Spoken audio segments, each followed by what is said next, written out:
Good morning, everybody! Rise and shine. We are ready to go in our first best of 5 of the day. Yes, best of 5s. We got 3 best of 5s coming at you. We got a lot of great content. I'm just making sure audio and everything is looking good. On the left-hand side, we are going to be having Exodia stack, and on the right, it's going to be RIP. This is the upper bracket final. Let me double check on that terminology here really quickly. This is the upper bracket final. Up next is the lower bracket semifinal, and then loser of this goes up against the winner of the lower bracket semifinal.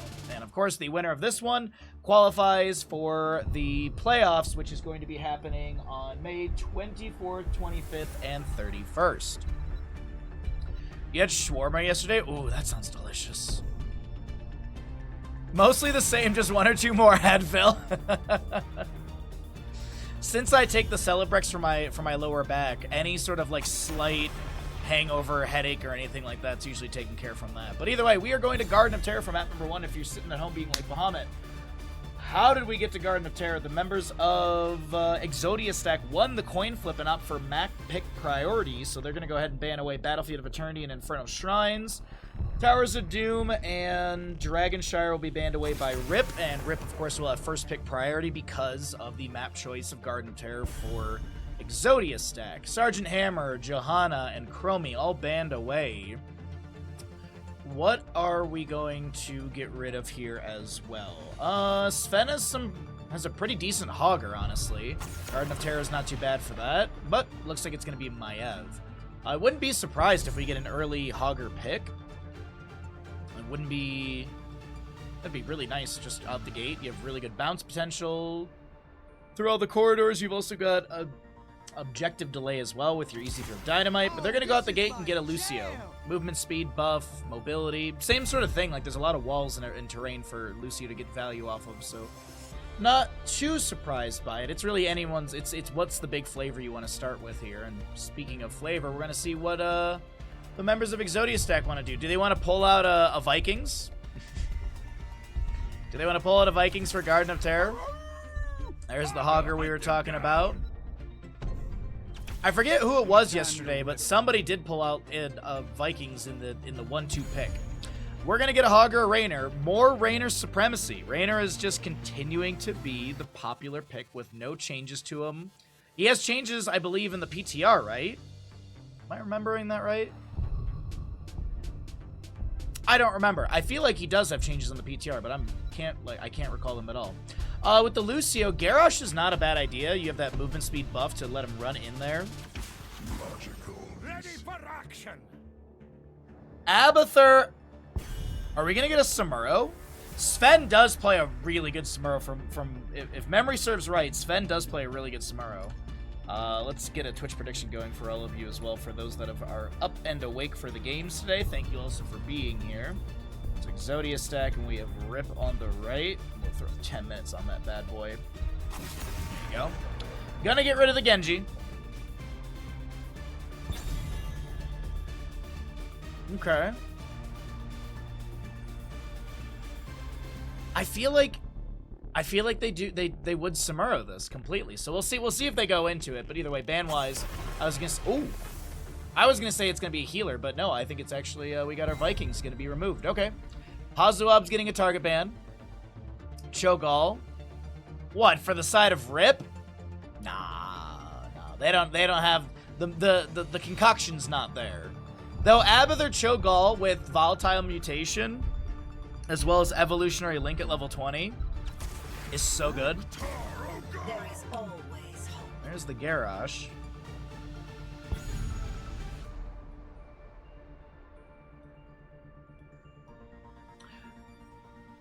I was thinking maybe they could do Zarya for the last pick, but that kind of leaves their laning a little awkward. They could have Hogger in one lane. Zarya maybe could solo a lane, and then you have Garrosh, Raynor, Ariel together. Something like that, maybe. What are we going to get on the right? I'm thinking that we're going to get a Samuro and at least some sort of range assassin with this. Okay, we're going Greymane. Greymane is a really good clone target. You get the movement speed and attack buff as well. There's a spell power buff, but the big thing with Greymane is going to be that attack speed. Blaze coming through as well, so a hyper carry Abathur, if you will. The Zarya could be interesting for this, but I think maybe they just... Oh, you know what'd be great here? Malthael. Malthael would be fantastic in this situation, I feel. You could really harass the Muradin and Blaze. We're gonna get a Hazuab's macro, Falstead. Okay.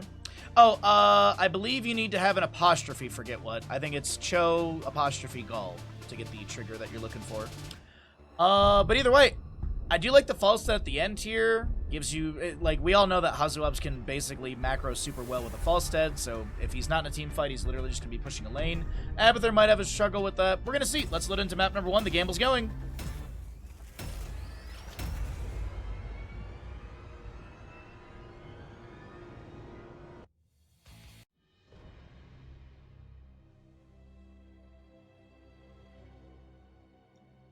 It occurs to me that Garrosh wears a necklace in Spanish version of the name Jeff. Shouldn't he wear a Spanish version of Gary? The battle begins. Well, isn't it Jefe, which is boss? Isn't that what it's supposed to be? On the left-hand side, what's up, Harkin? How you doing, bud? On the left-hand side, we have Exodia stack. You got your Hazuab's Falstead, Yasu on the Ariel, Dino, Rainer, Bad Benny, Garrosh, and Blood playing Hogger. What's up, Lard? Right side of the map, you are all just in time. We have our Twitch gamble going right now. We have Sven for the members of RIP on Blaze. Hygao playing your Abathur. Vac on the Lucio. Azzy will be the Greymane, and Krankle playing Muradin. I feel like Krankle played Muradin all day yesterday. Let's see if that continues today.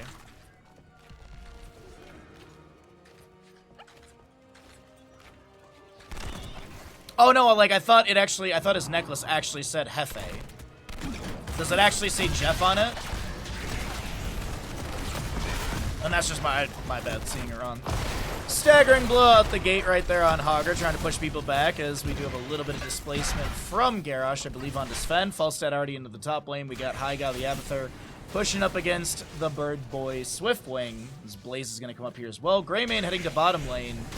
And a bit of a scuffle in the rotation to bottom. Muradin being thrown around to tame a strike into the wall. Krankle getting beaten up, but not bursted down.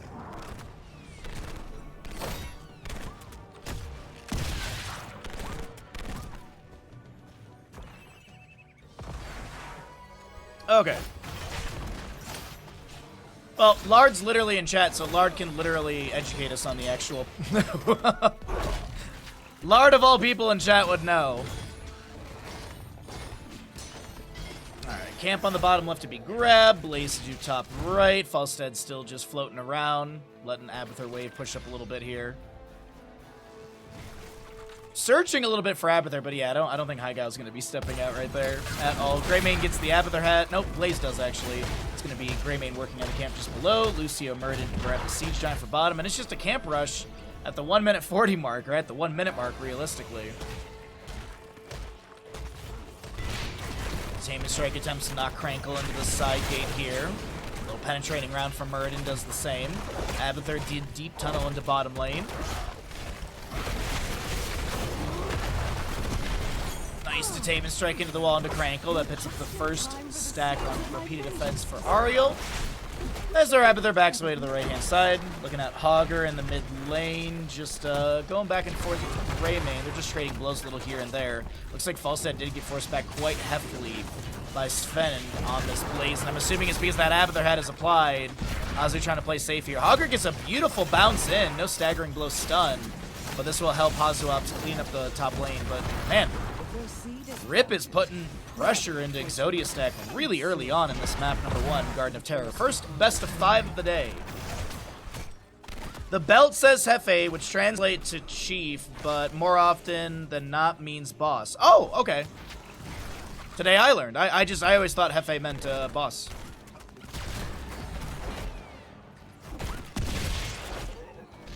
It's not like a regional thing, is it? Like, in like Spain it's considered one, and in Mexico it's considered another.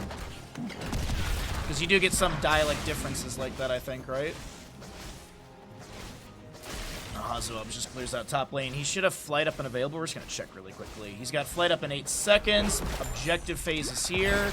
He is going to be grabbed by Exodia stack. Krankle getting thrown out of position. This could be first blood of the game. Gets the Abathur hat, tries to walk through that toxic nest, or at least tries to pull the Hogger through, and First blood does go over the side of Exodia stack. They're not going to be able to find a double kill, but man, a lot of back and forth, a lot of macro early on, and great play so far in our first series.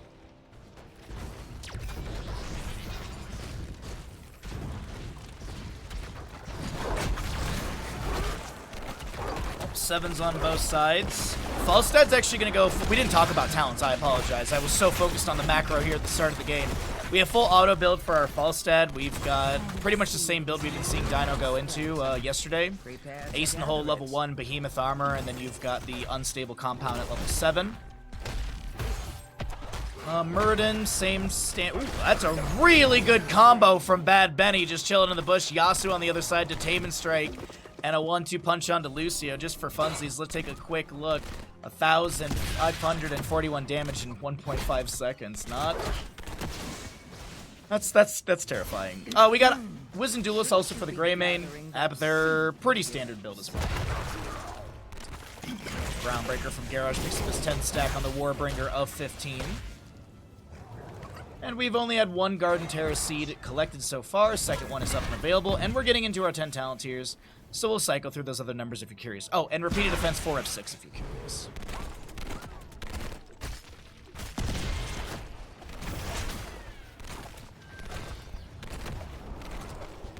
Camps to be grabbed all around. No mule, by the way, for Abathur. Actually, that was the one thing I did not mention. Went into Carapace at level 7. Unable to heal up some of those towers. That might take a little bit of poke here and there. But that's just, you know... Rip's taking a big commitment into the fact that they won't lose any damage on their towers. Heroics on the left-hand side are here, though. We're going to be seeing Crystal Egg is coming through. Shockwave. Rainer's Raider is immediately summoned as well. And we've got probably Gus for Falstad. I doubt, yeah, there it is. Gus for Falstad.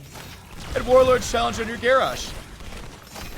Ultimate Evolution for the Abathur on the opposing side. High Five, Bunker, Curse Bullet, and Avatar's Murdered. Dwarf tosses in to Tame and Strike into the wall. Groundbreaker picks up a stack as well.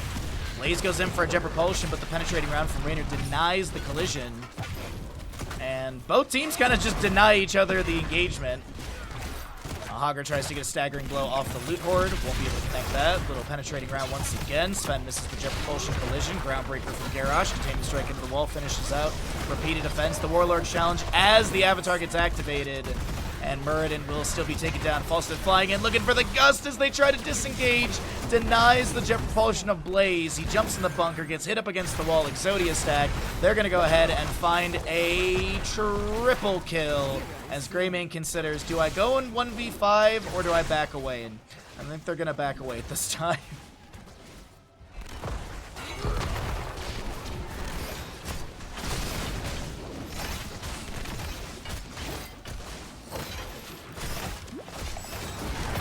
Fantastically done. Camp stolen away. Greymane tries to clear out the wave in top. The enemy team just starts running straight at him. Garrosh fishes with the Groundbreaker. Crankle's here. Greymane's actually going to get cloned, and that's immediate disengage from the members of Exodia stack. And I think that's exactly what they wanted. They wanted to pull out the Ultimate Evolution, 70-second cooldown, and then they... I mean, Falstad was literally in bottom lane already split soaking. This is what I was talking about. This is what I was talking about in the draft. Like, if there's no real team fight that Hazuabs is needed for, they're just going to go ahead, or he's just going to go ahead and continually split soak and split push, and here we are. And look at this. Exodia stack recognizes. They're down a member. Rip wants to take a fight before that 13 talent tier, with Falstad showing in bottom, but Exodia stack just spreads out. They don't give the fight, and they lose nothing. What's up, Killer? How you doing, bud? 1v5 is always the right call. Come on. No, it's not. Garrosh is one stack away from finishing his level 1. We've got 22 for Falstad. 12 Behemoth armor stacks on your Raynor. So I wonder if Abathur considers, maybe we should have gotten Mule at level 7 instead of the Network Carapace. Maybe, just maybe. Spawn position is not really favorable to Exodia stack. I think Falstad, Hazuabs just wants to go ahead and macro here, push out the waves. And I think that's the right call. Just give it. It's 1 out of 3 to the enemy team. It's not like it's 2-2 and the next one's going to be a guaranteed fight. Avatar forced out by Muradin once again. Crankle has to dwarf toss away. The Banshee from Raynor still getting good damage in. Hogger Shockwave denied. the Stormbolt, as it's on a 5-second cooldown. Saw the animation start. As Garrosh continues to fish for that Groundbreaker hit, so he can step up and look for the displacement. Big wave in bottom lane with this camp available. More Groundbreaker poke. Taming Strike onto Murden, knocks him back, and once again, Exodia stack, they get the Abathur Ultimate Evolution, and they back away.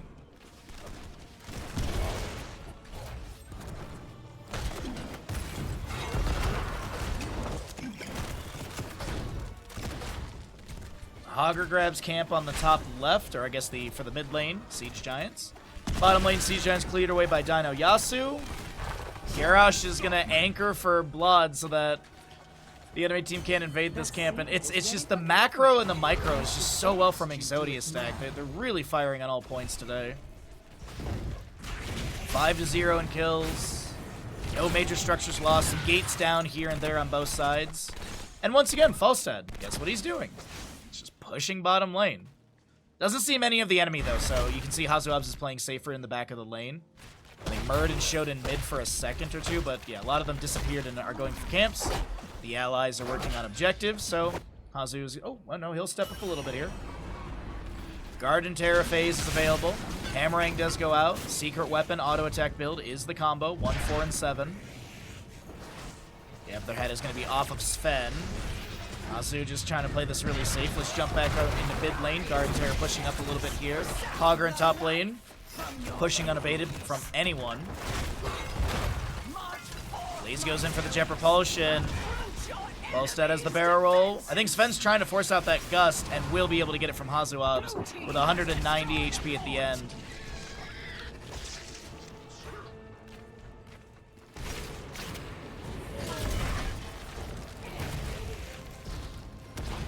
Looks like Hazu's able to tap well, get some healing over time. The fort and bottom lane goes down. Bunker forced out by Blaze. Now Garrosh rotating. I thought he was going to go for the flank to catch Blaze after he tries to disengage from the bunker, but it's not going to happen. Murden was around, Lucio as well. And the Garden Terror phase, by the way, is about to end. Yeah, I got a lag spike as well.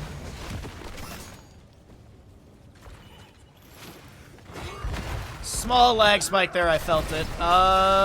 Good combo. Sven was trying to type to the enemy about their lag spike and will be taken down. But with the kill onto Blaze here, there's no call to disengage, I feel. They're gonna fight, clear out the ultimate evolution. It's now a 3v5, and Hazu for a second was like, maybe I go back to top. I don't know. They're gonna wait for the wave. They're gonna look to try and take down this fort really quickly in mid. Bad Benny with not a lot of HP gets a good chunky heal from the Ariel. Hazu able to burrow roll to the left-hand side. Stormbolt, good gust up against the wall. Murden dwarf tosses and gets to safety. The minion wave is getting thin, if not already gone, but they take down the fort. Groundbreaker finds Lucio. He amps things up. Greymane goes in with a razor swipe. It's not going to find much there. Retreat ping being called, I believe, from the members of Exodia stack. Murden lands a Stormbolt into Garrosh with the Taming Strike. Is going to be high-fived away, I think. But either way, Hazu back on camps. Hogger back on bottom lane.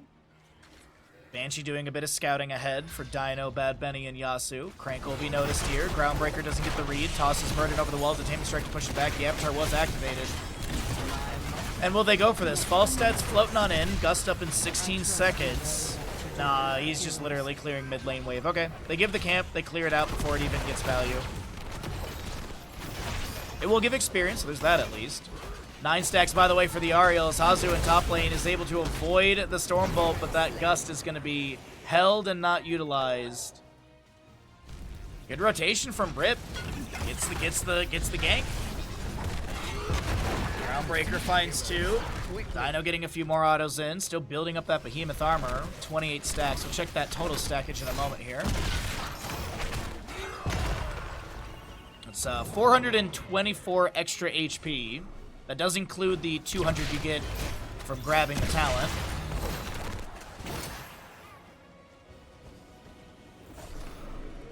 Alright, 1 out of 3 seeds on both sides. Hazu up in 11 seconds. I assume he's got flight up and available when he respawns. He does indeed. Penetrating round into Muradin. Just Banshee hovering above. Lucio chasing in. Stormbolt doesn't connect. Azzy here as well in the Greymane. but they're unable to find any sort of fight. Top lane wave maybe pushed up a little bit by Sven here. Still, all forts are available on the left-hand side for Exodia stack, and looking at the opposing side, not the case. Seems like, though, this fort will be given away. Nothing to really be gleaned. Exodia stack, they get a wave in mid, get a wave in bottom. It's looking like they're just focusing on getting to 20 at this point. Pushing waves, getting to 20, and finding a fight.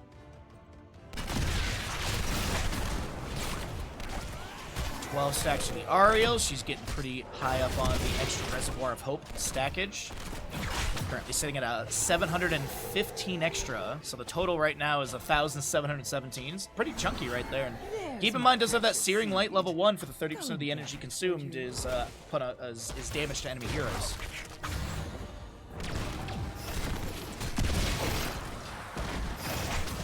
Going for the channel. Garrosh anchoring in the bush just below. Groundbreaker. Detainment Strike. High fives out from Lucio. Ultimate evolution on that Greymane. Detainment Strike will push him up against the wall and clear that away. Crystal Aegis onto the Garrosh. A big chunk of heal onto him. The Warlord Challenge coming through as well. Falstad with the gust up against the wall, but Bad Benny gets a nice big heal. A shockwave from Hogger. Raynor and Lucio traded. Bunker comes down from Blaze.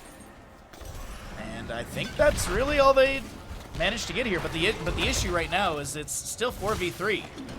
Favoring the side of Exodia stack. Hammering from Falstad gets a delay on his Sven.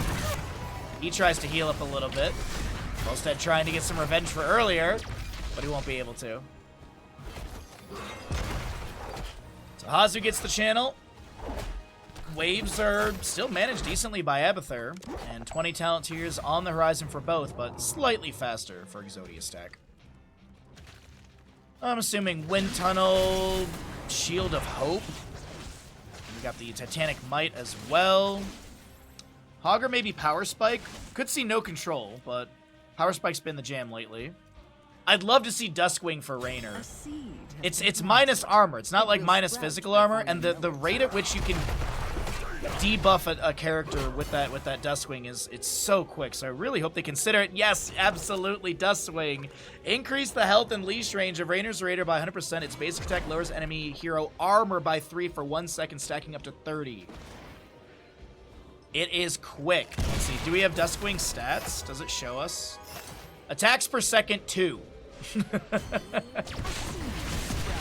Oh, dude, yeah, Duskwing level 20 is really good. Power Spike was the pickup. On the opposing side, we do have the Hive Mind for Abathur. We're going to be seeing Tooth and Claw for Greymane. No Blunderbuss. We got the Rewind Muradin, Mixing Fire, Lucio, and Blaze is going to be going into Burn Notice.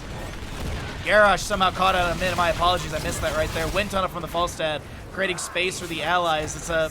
Oh, you know what? Garrosh might have been buying space for the Garden Tear to be channeled there while I was all excited about Duskwing. Mid lane Garden Tear gets no value. This entire Garden Tear, I think, gets no value. They're going to try and push in top, I think. But without Garrosh, this, might have been a big blunder.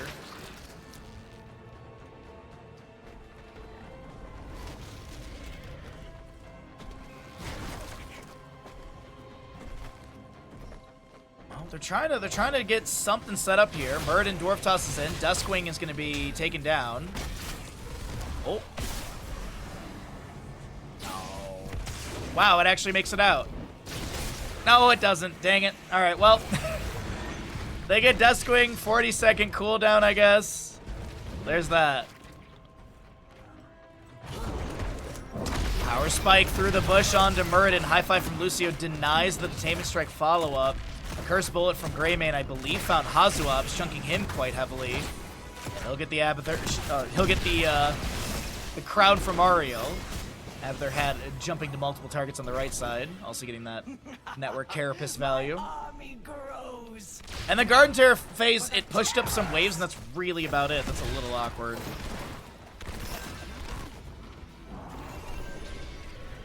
Well, Garden Tear map number 1 continues. The 4-kill advantage over to the side of Exodia stack as Rip is going to try and find a fight. Falstad, is he going to be flying into this? Yes, he is. Wind Tunnel's available. Doesn't get the best sort of angle right there.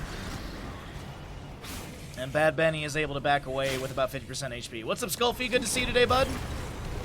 Happy Sunday to you. Hopefully it's warmed up a little bit. Good jet propulsion from Sven. Razor swipes from Greymane. The Titanic Might Warlord's Challenge. Hogger bouncing around. Lucio's the first one to go down. Jet propulsion from Blaze trying to back away. Crankle moves to the left to create a little bit of space. Greymane and friends consider re-engaging. And Dino is going to get that Shield of Hope. He just bursts down the Greymane. Crankle and Hazuab's fighting. There's like ultimate evolution of Blaze on the bottom lane, but it looks like Hazu will be able to chase down Crankle with the help of Blood. Avatar activation. Abathur had as well. Can Crankle actually get out of this? Tanks 2 tower shots. Hammering from Falstad. And they actually give up the Ghost. They give up the chase. They move into mid. Nope, Falstad, wait, hold on. He's actually going to go for this still. Checks the wrong bush. That's okay. Blaze, Abathur, Muradin to defend. Falstad flies in to join. Mid keep has gone down. Is this a game-winning push? Lucio's respawn, 10 seconds on Greymane. Wind Tunnel from Falstad just pushes the Muradin away. The high five from Lucio coming through again. Shielding's gone down on the core. Lucio trying to use that wall ride, trying to get value. There's going to be value from the level 1 and such. There's going to be Greymane respawning. He's got Curse Bullet available. The core's at 86%, and this will not fall. Hammering thrown back from Hazuab, trying to get some dismounts to slow the chase onto the allies. As they stop in a bush, but they decide better of it, not going for the fight. Let's see if Abathur steps out of core at this point, yeah. Immediately going for the hat, though. Duskwing gets a couple delays.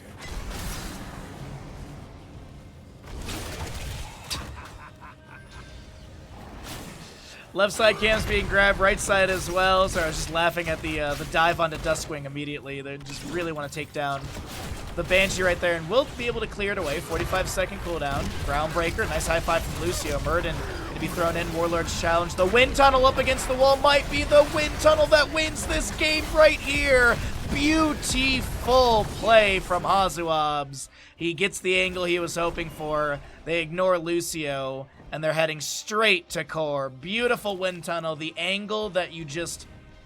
This is the angle as a Falstad player that you look forward to. Hi, go. Where are we going, bud?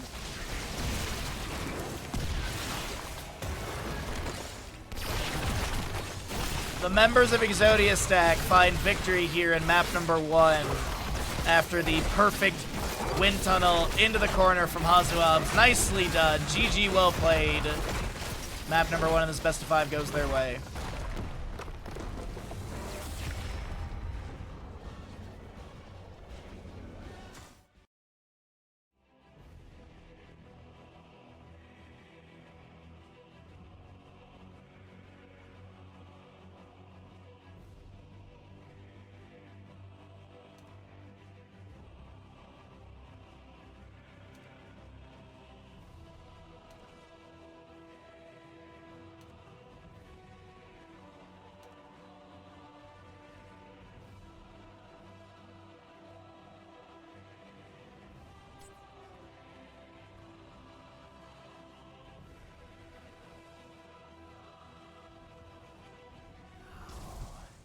Or you can dive into more Heroes of the Storm action with me, twitch.tv/Bahamut Gaming. Hi, everybody.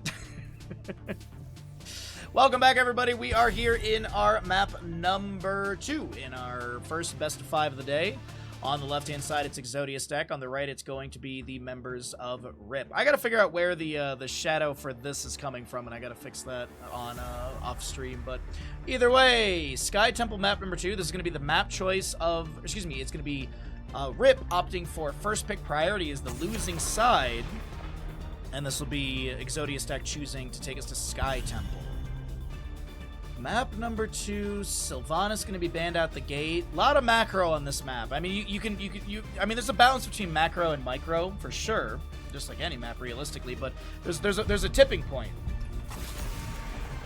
and that tipping point is, you know, if you start getting to the point where the enemy team is just sitting on the control points and winning through that, and they can literally just, not passively, but just, they could just sit on the objective and win, and you can't team fight them because you're down a level. Like, there's a point where it kind of runs away from you, so we'll see if that'll be the case here. Snowball is the word I'm looking for. This map can snowball quite heavily. All at once sounds like an interesting combination. Yeah, I'm that kind of guy that goes to the soda fountain and hits all the sodas. Ugh. I don't know why we did that as kids. It was like we were all like junior scientists. It's like, oh, for science, we gotta try all the different sodas at once. It's not good. It doesn't taste good. Just heads up on that one. We did that science already. We got Sylvanas and Dahaka banned away by Rip. Chromie on the left-hand side. I was wondering if they were going to Abathur again, because the Abathur was getting pretty decent value on the map. It had a lot of great push. Experience gain kind of kept that map number 1 really close, even with the 5-0 early game kills. Where will we end up this Wow!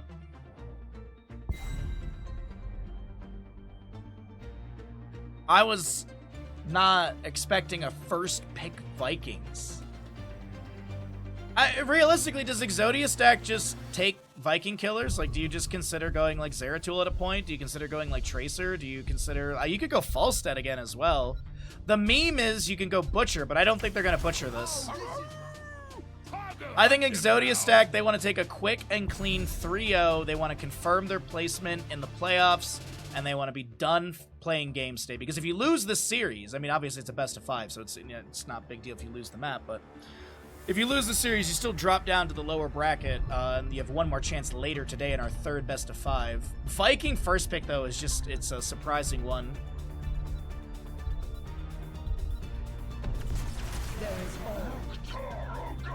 Why take Vikings first? So Hazuops can't have it. That's the answer. That's as much as that's what I can tell you is Hazuops, so Hazuops doesn't get it.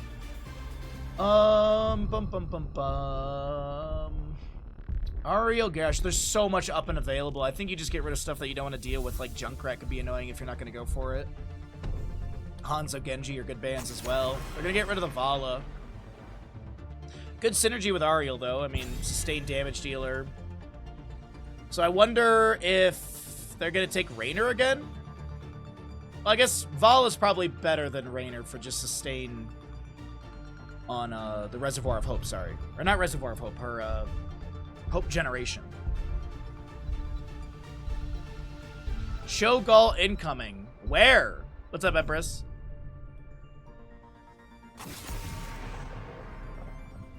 Alright, they'll get rid of Johanna, Iron Skin, all that kind of stuff. Shield Glares are really nice because they're probably going to want like some sort of auto attacker for the Ariel. They could go into a mage, realistically. Like, Gul'dan's not a bad idea either. Gul'dan is a really good combo with Ariel.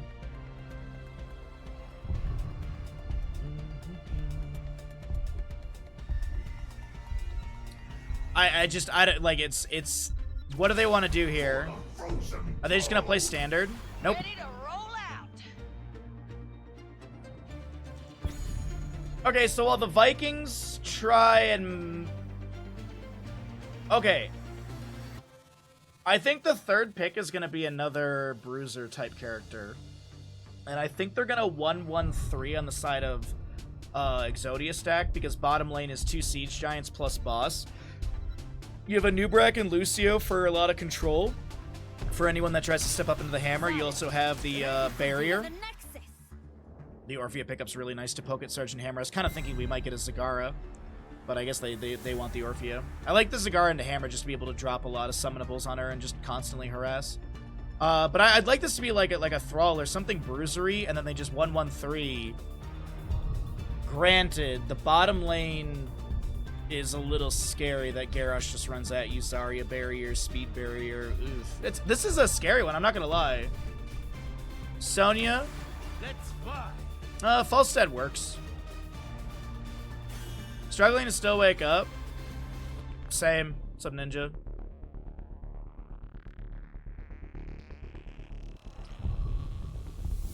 Sonya Li Ming nailed it. I mean, yeah, that's Sonya Li Ming. That's just about Sonya Li Ming. I really don't know how I feel about this draft. It's kind of all over the place. We're going to see how it all works out. I have an idea of how it's going to work, but Let's see here. Like the way that I'm seeing this is you've got Hogger top lane, Falstad is mid-ish, and then you have a Nubrek, Lucio, Hammer in the bottom. Falstad kind of floats into bottom as needed. Meanwhile, the Vikings are going to manage top and mid, and then you have Zarya, Orphea, Ariel, Garrosh to push the bottom lane. That's kind of how I'm seeing the setup. We'll see if that's what works out. On the left-hand side of Sky Temple, map number 2 in our first best of 5 of the day is Exodia stack, up in the series with a Yasuo, Lucio, Hazuab's Hammer, Dino, Falstad, Bad Benny, Ana, Nubarak, and Blood playing Hogger. 10 seconds. Right side of the map, you've got Eric, Baylog, Olaf, the Lost Vikings, played by Sven. Back is going to be on Ariel, Krankle, Garrosh, Azzy, Orphea, and last but not least, Hygo is going to be your Zarya. I know it ain't Meta Madness draft, but you could have fooled me with this lineup. Yes, yeah, that's true. I have forgotten to mention that today. Okay. Hogger Hammer top lane with Lucio floating between. Anubrak also trying to manage mid. Falstad in bottom-ish. Gets a couple pokes onto Hygout here. Did go into Q build, by the way, on that Falstad. Advanced artillery for your Sergeant Hammer. Yep. Legion of Beetles. A Nubarak, as well as on the Prowl and a Celerando. On the opposing side, you've got your Unrivaled Strength, Searing Light.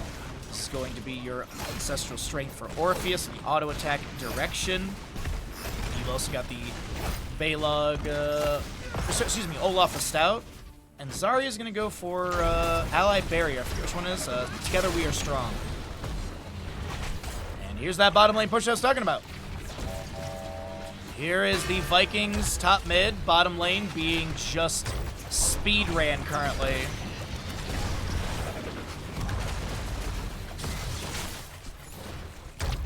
Nubrek throws in an Impale, and that's as much as he can do. Dino trying to get a couple autos here and there, and it's just literal fort priority. Look at this, dude. Fort down at 1 minute 30. Fort is down at 1 minute 30. Meanwhile, in top lane, Sergeant Hammer and friends are trying to get the counter structure, and they do manage to do so. They don't get the sidewall, though, so it's not equal. Invade under the camp, by the way. I'm pretty sure Dino knows that. Checks the bush. Nice hammering. First objective phase will be announced here pretty soon. Contested at 3 minutes. 30. By the way, 32 stacks for Dino at up 2 minutes. He's already at 32 stacks, chat. From just throwing hammerings off a cooldown at the enemy team, grouped up underneath the fort. That's actually wild. Well, this is a very interesting and weird start to this map number 2. I'm not gonna lie, and I love it. Level lead, just about. Blue team draws first blood. It's first blood. It's not that exciting. It's just a Viking, so it's a quarter kill. Toss Groundbreaker to Taven Strike. Yasuo getting a bit of his medicine from last game, because literally that was the combo that Exodia stack just ran into Rip.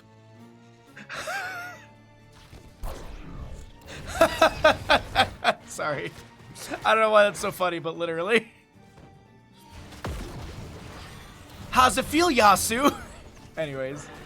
Orpheus is going to be staying on the top lane point. And the objective will start getting shots onto this fort front gate. We got minion wave here as well as bruiser camp. And the macro from Rip on this map is just insane right now. Garrosh gets the speed barrier running straight at Sergeant Hammer. Hazuab's utilizing the hyper thrusters to back away. Mid shots are going to be in favor of Exodia stacks. Sorry, I'm trying to keep my head wrapped around this map right now. There's just so much going on with Rip macro-wise with their Vikings playing. They have shots going out. They invade mid. They get these shots as well. And we're looking at, I think, every single... No, they won't get the fort with this. I was going to say, every single fort down before like 4 or 5 minutes is insane, but they are going to take mid lane fort down to about 50%.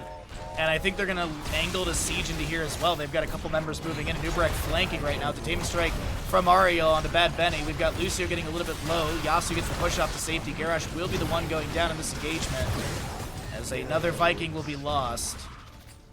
I think that's been like 4 Viking deaths already. Yeah, 4 Viking deaths. You have 1 whole death on them. So 2-1 in kills overall. Midford is on, I'd say, about 1,000 HP.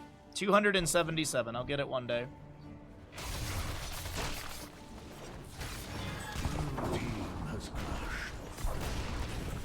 This is some of the fastest heroes I feel like I've ever seen. Outside of the old experience days, because there was the old days where Team Liquid like speed ran Infernal Shrines in like 6 minutes or something.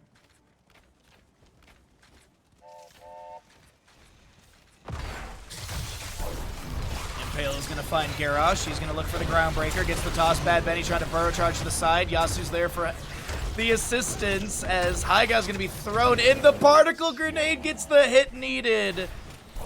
You got your pinpoint accuracy level 7, I think, helping out with that one a little bit. And it's 2-2 in kills overall. We're gonna cycle through the other numbers. Camp on the left side being worked on by Hogger. Boss on the right being grabbed. Krankle knows the enemy's on that camp, but they decide just to focus on Boss here. So Boss for bottom lane, single objective in the bottom. Sky Temple, the one unique map where the first and second objective phases are standardized. After that, you get into the RNG. And we got Expulsion Zone for Zarya, Plague and Vikings, Crushing Jaws, Crystal Aegis, Warlord's Challenge. You're also looking at a Shockwave, Cocoon, Gust, Sound Barrier, and the BFG. Cocoon goes out onto the Ariel. Shockwave from Harger. Crushing Jaws pulled, false step back in, and Zarya will be the first one to go down right here. Guardian.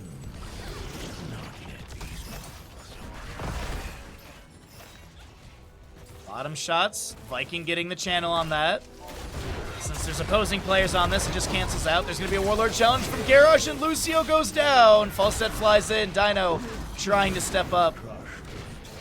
And the mid fort does go down because the Nubrek stepped off for a moment. Viking Sven still there. Speaking of Sven, he's still soaking mid and top. He's going to lose a Viking here in bottom. I don't think he really cares. Groundbreaker finds Hazuab's. Bad Benny thrown into the loving arms of Orpheus Chomp, but it's not enough. They almost take down Bad Benny, but here comes, oh, Eric the Brave, Eric the Swift. Can Eric actually run down a Nubrek? He does! Sergeant Hammer's taken down by Orpheus. Dino gets chomped as well.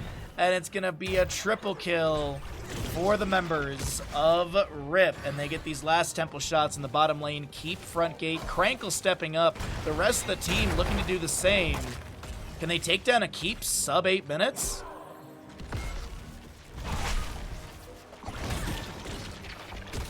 Doesn't look like they're gonna go for it. Viking, what are we doing here, bud? Sven? Oh, I think he was trying to get Eric healed up a little bit because he's got, which one is it? The level 4. Eric the Swift, permanently increase Eric's base movement speed by 10% as long as he's moving. He heals for 59 per second, so you can just queue in those, you can like shift in square movement and then just ignore Eric and he won't die. No, you have to make all those clicks. 25 regeneration globes on the Vikings. I believe it's tracking correctly, and it is. Hammering thrown back by Falstad. Really all he's going to get is some stackage right there. Top lane camp will be cleared away. 13 talents here on the left-hand side in just a moment. And the Nubrek tries to get some value in bottom. It's literally Bad Benny's like, I got Beatles, it's okay.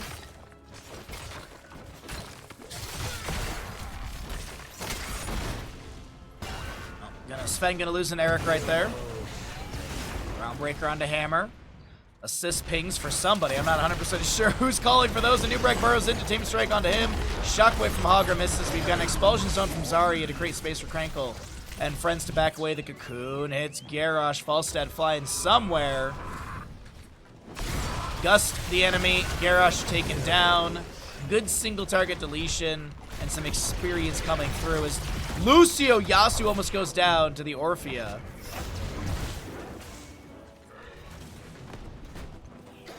Azu able to set up here in bottom lane, starts pushing up a little bit. Nubrek slowing down the rotation from the enemy so Hazu can continually push up the wave and get onto this fort. Nubrek burrowing to safety. Particle grenades to poke out here and there. Objective phase is up in 24 seconds. And you can already see a Viking moving to that top objective. Excuse me. Looks like Bad Benny's hearthing up for full mana. And the bottom lane siege is going to be called off. Though I would expect them wanting to defend. I mean, it's top shots go into top keep. Bottom shots go into this exposed keep. So I would assume they want to protect bottom. You do get siege giants here. The unfortunate part is there's no 16 talent here. And this is what we were kind of talking about in the draft at the beginning when I was talking about how things can kind of snowball or get away from you.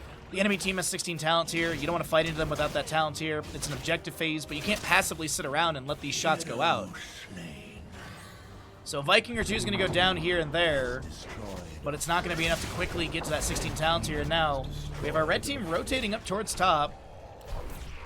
Doesn't look like Rip's going to step up for the objective, though. So they will just trade these, but it is still one keep down. Top lane keep is going to be at, what, 50-ish%? Bottom objective. Oh, they need the Viking to heal up a little bit right there before they finish out bottom objective. But hold on. Wait a minute. 16 Talonteers here on both sides. Rip calls off. Okay. I thought they were going to look to invade. Orphea gets the vision, and they back away. Boss, by the way, just now respawning. The magic of the temples. Gotta be careful. They have Gust, Falstad. There's a well, counterpoint. There's explosion zone. It's explosion zone. So Exodia stack, they're just gonna go ahead and go for top keep. They have to know the enemy's on boss. Or are they trying to pull the enemy off of boss, making it look like they're going core? They're just going core. Did they finish boss? Oh, this is super duper awkward. Super duper awkward. Gus from Falstad pushing people around. Yasu getting really low. Detainment strike into the wall will take him down first. The crushing jaws from Orphea. And it is a flubbed core call from the members of Exodia stack. Or is it? Dino goes down 26%. And it's going to be our first Dominated. a core attempt that leaves it at 24%. And this is going to be a 1-1 score. Blue team's core is under 3 catapults, boss on core, the entire enemy team running at it. Oh man, that's so unfortunate. A good try, but yikes. Oh, GG, well played. The members of RIP. Hey, we get more games here. GG, well played. Our best of 5's got a 1-1 score. What if we got 3 best of 5s that all went max games? That'd be amazing. That'd be really amazing.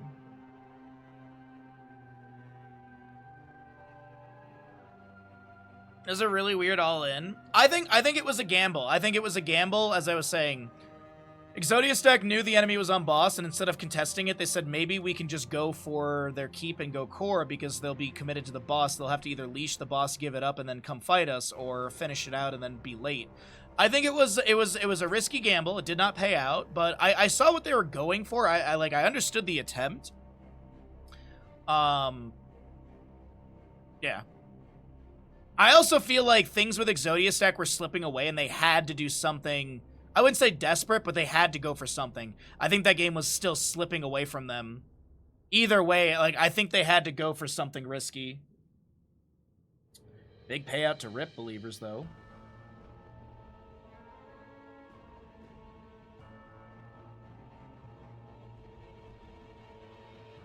All right, you know the deal. We're going to run some ads. Use your Prime Gaming if you have one. If not, consider tier 1ing because that helps us with our Partner Plus. It helps us with sub points and helps us get to June Baharas. If you'd like to gift a sub or anything like that, please do consider it. But we're going to run some ads, and when we come back, map number 3 of this best of 5. Welcome back, everybody, into the Heroes EU10 Cup. My name is Bahamut. We're here in Group A. Day number 2. Best of 5 series. Yes, best of 5. We're guaranteed at least 2 more maps in this series right here. we got another 2 best of 5s later on today, or just coming up next. So 3 in total, as we have Exodia stack on the left side, Rip on the right. Rip just took a really good macro-intensive map, and I think if you've ever wanted to look at like a composition that's macro-intensive, definitely what we just saw in Sky Temple is a great example of that. They had some good micro moments with team fighting, but all in all, their composition was just constantly pushing waves, clearing, sustaining team fights, good poke as well. Like, the Orphea was such a great mage pickup because of her range and mobility. Garrosh, Zarya, Ariel as well. Just what a wonderful composition that was put together on Sky Temple there. Circling back to a point that was made during that game, this is the standard here is the Storm draft, so no meta madness, no heroes that are voted by the community to be banned away, no carryover bans or anything like that. So if you played an Ariel in map 1, you can play her in 2, 3, 4, and hopefully 5. As even though I'm feeling a little sick, I think I have like a little cold or something, I want all 15 games today. I will go max. I will go the distance for chat. As we have got our bans through, the Chromie Maev on the left side, Lucio Sylvanas on the right. And what do we got for the first pick on the side of Exodia stack? They did opt in for first pick priority, so this can be map choice of Rip.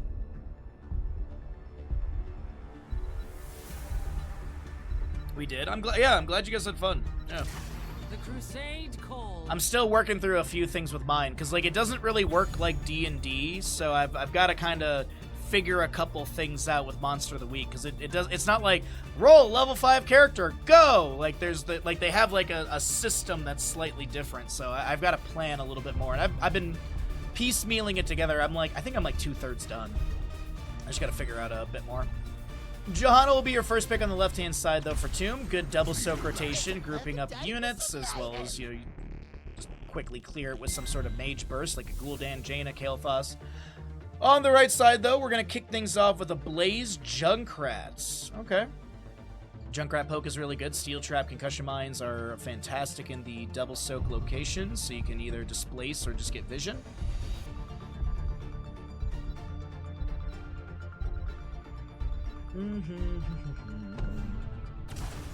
All right, like I really don't know what direction they're going to be going with this, so it's Exodia stack. I mean, last game we had that interesting hammer composition, and here we are. We got our Tracer Malfurion. Nice combination there. Dino on a comfort with Tracer.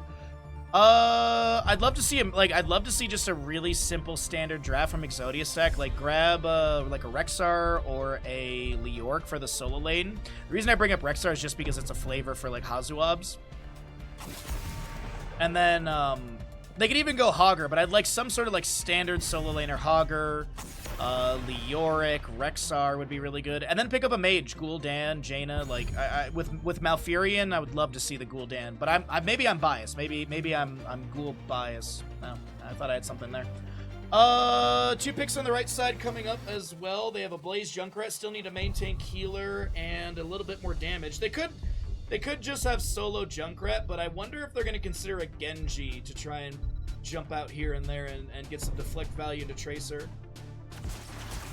I will fight to my last breath. Rhaegar Chain Heal is pretty nice. You have the Purge baseline cooldown, which is going to be, yeah, you have Purge baseline, 60-second cooldowns. This will be good up against Malfurion and Johanna with their CC values. As I said before, I'd like for this just to be a simple standard solo laner. I think it's probably a conversation between Blood and Hazuabs of what they want to play, because... Really? We're going into double auto attack. I mean, they don't really have anything to deal with the auto attacks, and they have to go main tank. It's not like they're gonna pick up a Cassia and have her in the yeah. That's a really good draft pickup actually, because there's nothing to deal with the double auto attacks.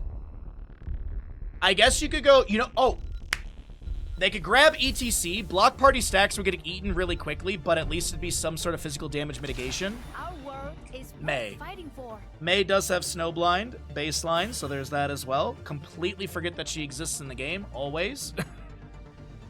Oh, I forgot to start the prediction. I'll roll it out right now. Let's get into the game.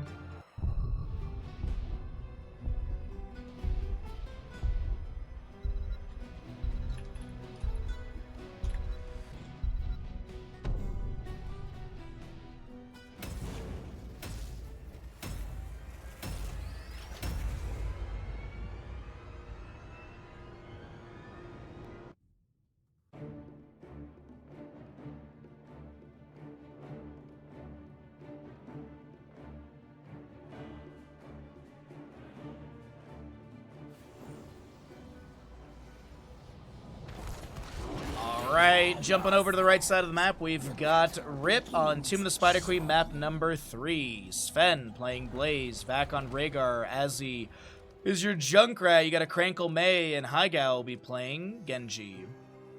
Left side of the map with the auto attack heavy composition that they might have also forgot that May exists as well. You got a Bad Betty on Johanna, Dino Tracer, Hazuab's Raynor, Yasu Malfurion, and Blood will be, oh, that is Jimmy, will be your Dahaka.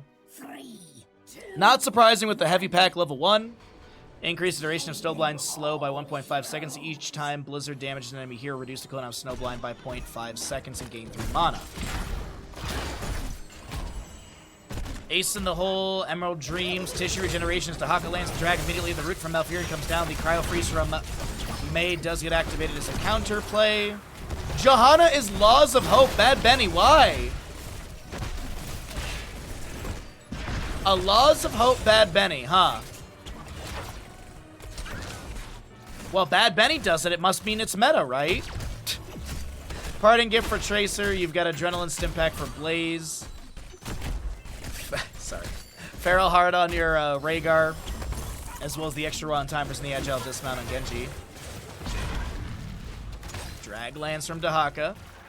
Couple tower shots onto Sven. Throws down the Oil Slick, ignites it, healing up a little bit. Trying to peek into the bottom lane here and there when we can.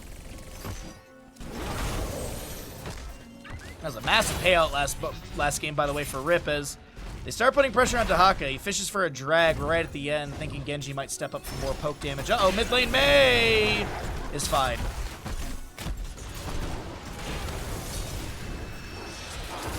Rhaegar lunges in, icing from May as well. The root comes down. Bad Benny's low. Condemn onto this Genji as he's pulled in with a Dahaka drag.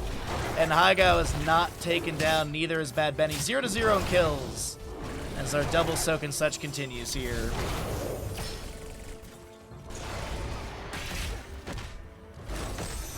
Gosh.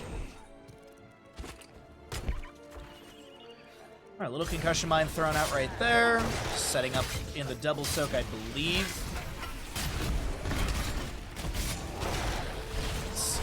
Sorry, bruiser camps are going to be traded here. We'll have siege giants and bottom grabs as well. Camp grab is a little bit faster for Rip, as we are looking at 7,400 to 8,000. All right. Hey, thanks, Lard, for lurking. I appreciate it greatly, bud. Enjoy the coziness. Give the pups a pet for me. And if you make some nachos, please leave some for us as well. Behemoth Armor for the Raynor at level 4. We got Sin's, or not Sin's Exposed. You've got your Subdue for the Johanna. Shuriken Mastery on the Genji. Couple questing talents here and there. You got your Lurker Strain Dahaka as well. Tracer blanking in. Pulse Bomb onto the Rhaegar. Deals a bit of damage. Goes into Wolf Run form.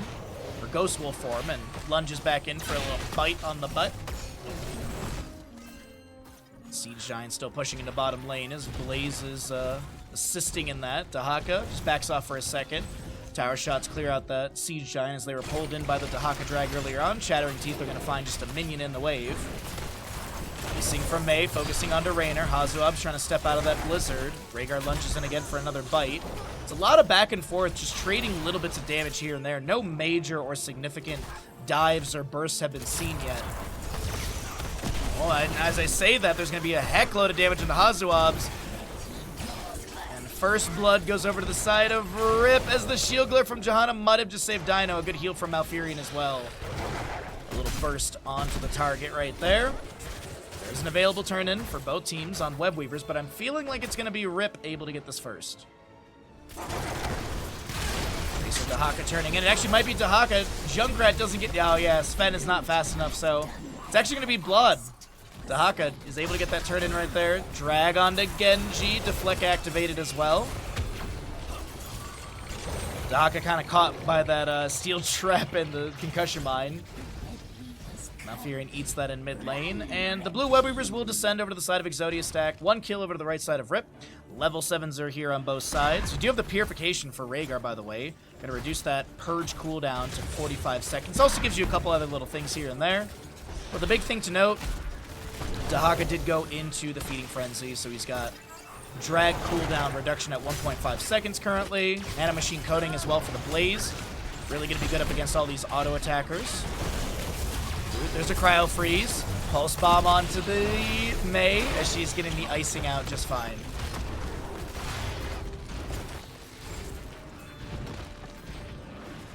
Dahaka Blaze bottom, trade a little bit here, and that's going to be Fort Front Gate taking a bit of damage. Tracer pushes up mid. Genji jumping in, taps the well. Icing from Mei as well. Rhaegar goes in for an aggressive rotation, has to use the lunge onto a minion to get to safety, and he won't be taken down. Still, as I mentioned, 1 kill. Krankle steps up to grab the globe. Speaking of globes, 12 for Bad Benny on the Johanna, so that's 25%, right? Because it's 5% every 10. 25% of 3,594 every, what is it, 45 seconds? You can use it? Every 40 seconds you can use it.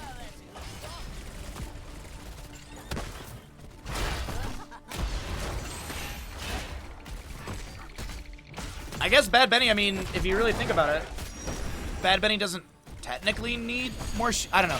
It's just the shield glare value is so hard to pass up. But we'll see how this works out in the end. By the way, in the bottom lane, apologies, we missed a bit of this. There's going to be an invade onto the Siege Giant camp that was being worked on by the side of Rip. Genji has to back away. The Pulse Bomb connects onto Sven.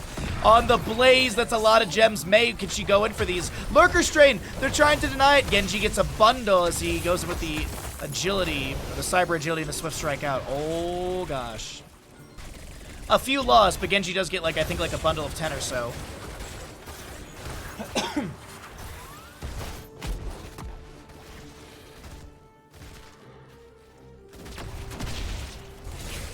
Pulse Bomb goes down on the ground. Siege Giants assisting in the bottom lane clear. We do have the Banshee once again for Raynor. No Hyperion. We have not had, like, any Hyperion play from any of the Raynor games, I believe, in the last day and a half. Radiating, Blessed Shield, Isolation, Raynor's Raider, and Tranquility. X-Strike, Avalanche, Riptire, Ancestor Healing, and Bunker for Blaze. Tracer will take a look and see what the icon looks like. Blessed Shield into the back of Sven, the penetrating round. The Rit from Malfurion. Bunker does come down. Riptire from Junkrat trying to create some space. The Ancestor Healing is going to be there. Avalanche on Mei gets only 1. That's a 0.5 second stun. As the Web Weaver in top lane is cleared away.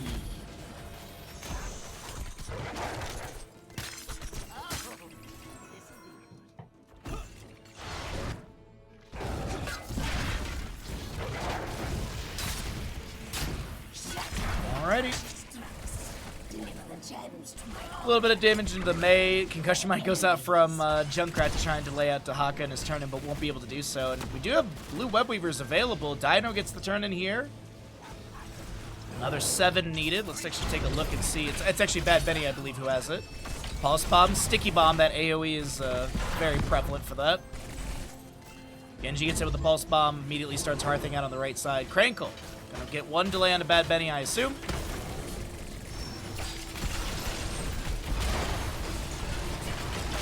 Shield glare in the wave here and there. Hazuabs also has the turn in. Genji gets another delay. I did not know you could use Concussion Mine on Banshee, and today I learned. Deflect onto Dino. Riptire coming through. She recalls. Tracer recalls just in time. Beautiful play from Dino. They'll live for now as Krankle now is trying to sustain this. Pulse Bomb goes out onto the Mei. She jumps in the bunker a little too late. And a Condemn from Johanna pulls them in. Tracer gets the kill. Second kill over the side of Exodia stack. As Bad Benny has 30% healing over 5 seconds with 24 stacks here. Both teams have a turn-in and Raynor. Hazuabs is going to try and get this in. Haigao's got 1 delay with a Shuriken. Which actually kind of works out because I think Dahaka was then able to tag this camp. So it all works out in the end because Blod can now grab the camp from mid to pressure this up a bit. And I'm assuming 9 minutes in, we're going to start seeing some structures fall. Yasuo hearthing out for full.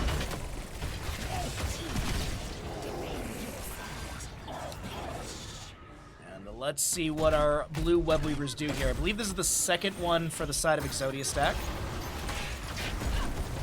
Dem comes through. A couple Concussion Mines from Junkrat. Excuse me, the Frag Launcher grenades coming out from Junkrat. Concussion Mine underneath the Web Weaver. Rhaegar lunges out for a little bite. Shield Glare onto Junkrat. Pulse Bomb as well. Tracer steps up. Blessed Shield. Oh my god, they Riptire on a 10-second cooldown. Rhaegar's able to rush up here, though, and able to pick up the gems. Crankle, icing away. Jet Propulsion from Sven does connect. He summons the bunker immediately. Blizzard down from May to cradle into space. As Dahaka brush talks in, looking for a good target. He's going to just Dark Swarm the bunker. Looks for the drag, misses it, but the Condemn from Johanna May pulled May back into all of this. An avalanche onto Tracers there. Oh no, the second shield glare wouldn't have killed there. Tracer getting pushed back from the avalanche. Bottom lane Webweaver finds the fort there. Top lane is going to be cleared away. And I think Tracer and friends will get mid here as Pulse Bomb mitigated by the X-Strike of Genji, the Condemn. Genji is able to back away alive. I can't believe it, honestly. Twin Flames out from Sven here and there. We do have that available turn into the side of Rip. Reclaim the gems of my power. Show no mercy. All right, 49 of 60. We've got Raynor starting a camp, and give me 1 second here, chat.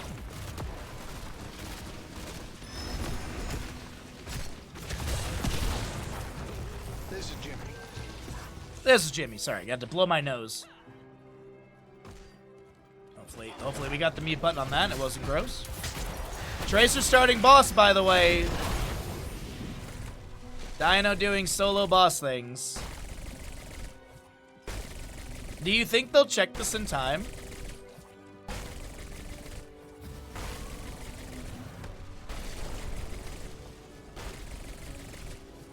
This is like what it's like watching some like really good Souls players play like the hardest bosses.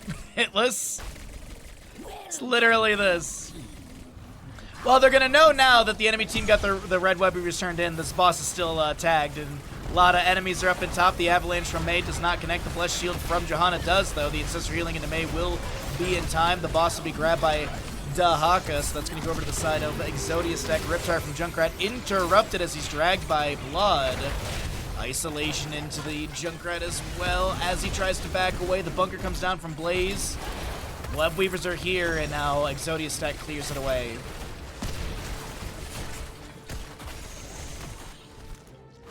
Boss is going to get some value here in top.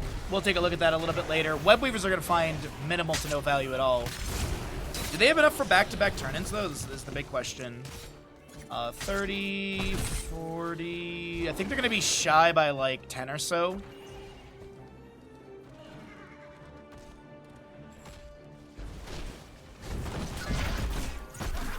Bottom lane, Webweaver's literally just going to time out, actually. And Dahak will clear out the wave afterwards. They are shy by 9. I was very close, actually. 33 regeneration globes for Bad Benny. That's 35%. 32 stacks for the Raynor, by the way, on the Behemoth armor. Shuriken Mastery's done. 16 talent here on both sides. Raynor and friends going for the turn, and they're going to get immediate Webweaver summoned here as the clutch opens up. So 2-kill advantage. Camp on the right side being grabbed, or has been grabbed. Raynor finishing out left side. A lot of Webweaver priority as Genji jumps in. Couple shurikens into Dino, but the healing from Yasu is just good enough. Still has a little bit of healing over time applied. How close is Hazu done? Okay, Hazu's done. Genji was actually looking to go jump onto that. See him on the low side of our screen. Pulse Bomb in the back line onto Azzy. That's going to be icing from May to get to safety with the allies around.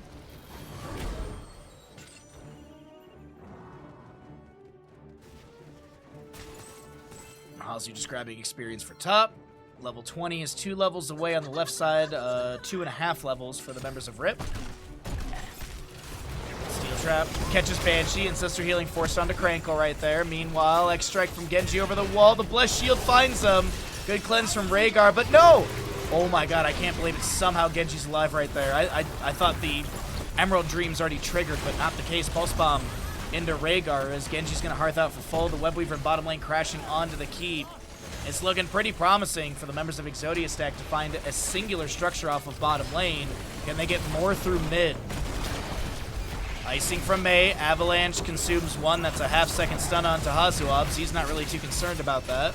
Penetrating round goes down. Tranquility from Malfurion as well. Mid fort will sustain. The keep is still going to be up and alive, but the bottom lane's gone down. Webweaver on core is cleared away as he takes a whole heck load of damage. Root from Malfurion onto Rhaegar into the Dragon of Dahaka. Shall take down Rhaegar. And is this the beginning of the end? If Dahaka gets another good drag, they could find another kill. Bunker summoned by Blaze being cleared away. The keep in mid is around 50%. Lurker Strain sets up the kill into May. The drag sets up the third kill. They don't really need mid-keep here. Bad Benny getting low. The shield glare into the face, and Raynor gets the last little bit of damage. Healing over time for Bad Benny pretty good here, as this will be core being taken down. Uh-oh. Junkrat, does he get to safety? Does he save his KDA? Concussion Mines thrown out. There's a Rip Tire as well, but it's not going to stop the inevitable. The core will fall, and Exodia stack takes map number 3. GG, well played. Advantage to Exodia in this best of 5.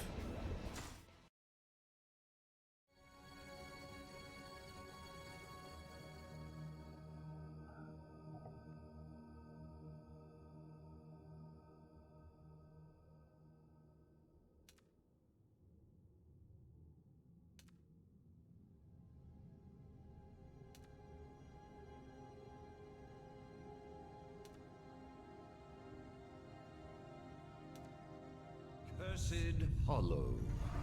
Welcome back, everybody! Cursed Hollow, map number 4 of our first best of 5 of the day. On the left-hand side, it's going to be Exodia stack. On the right, it's going to be Rip. My name is Bahamut. We're going to see if the Rip can take us to a map number 5 in our first best of 5 of the day, or will Exodia stack be able to confirm their placement in the playoffs in a couple weeks with this victory here. We're going to find out. Exodia stack leads, and we're going to Cursed Hollow. No tournament shenanigans, none of that kind of stuff. We've got the Twitch Gamble going as well for the next 10 minutes. And, let's see what we got.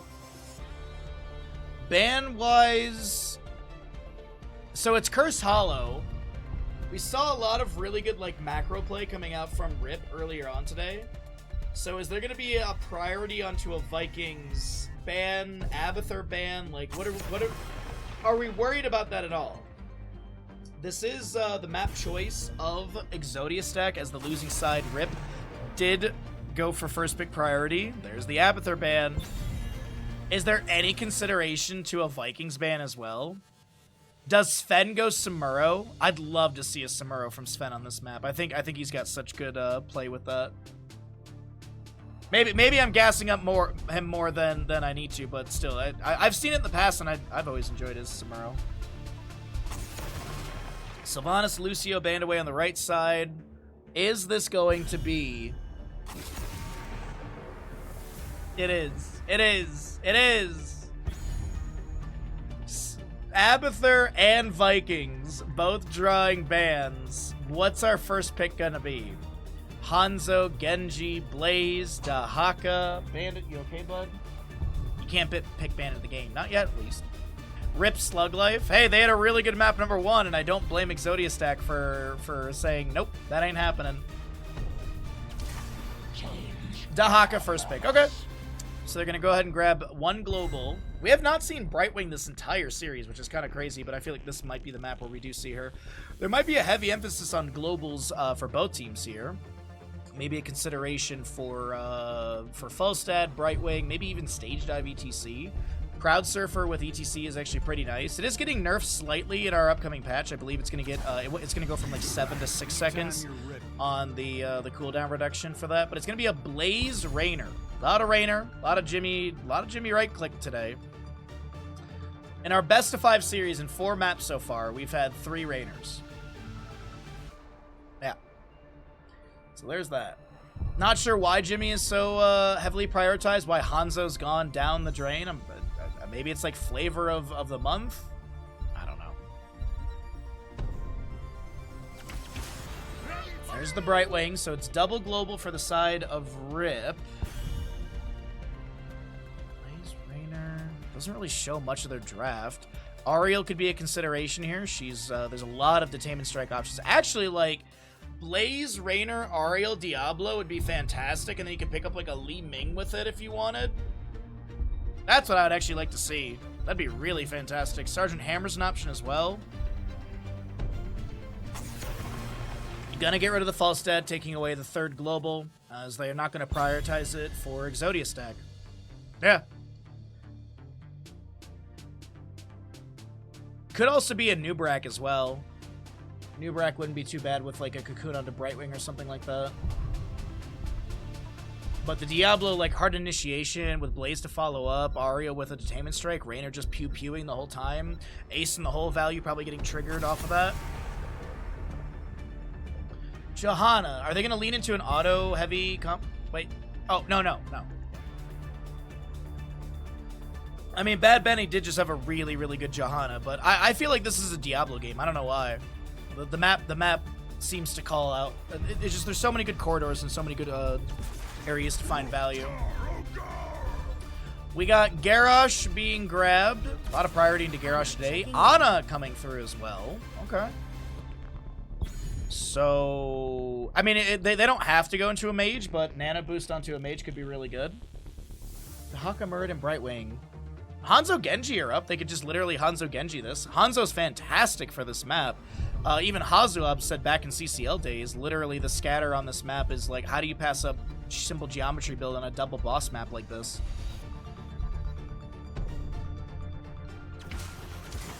Another Orphea. Where's Big Scary Duck? He is missing out on all of the Orphea games today.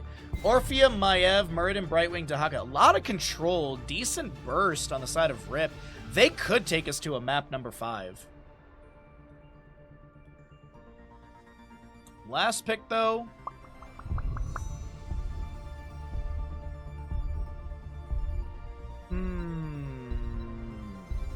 I still like the mage. I still like a Li Ming or something. Granted, there's a lot of spell armor, so maybe not Li Ming.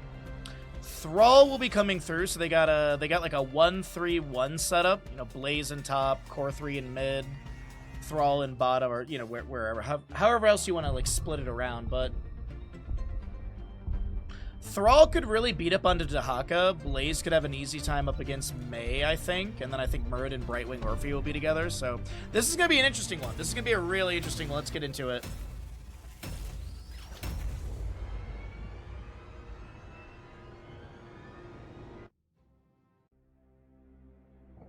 Twitch prediction is still going right now. If you'd like to get your gambles in, as we have loaded on into map number...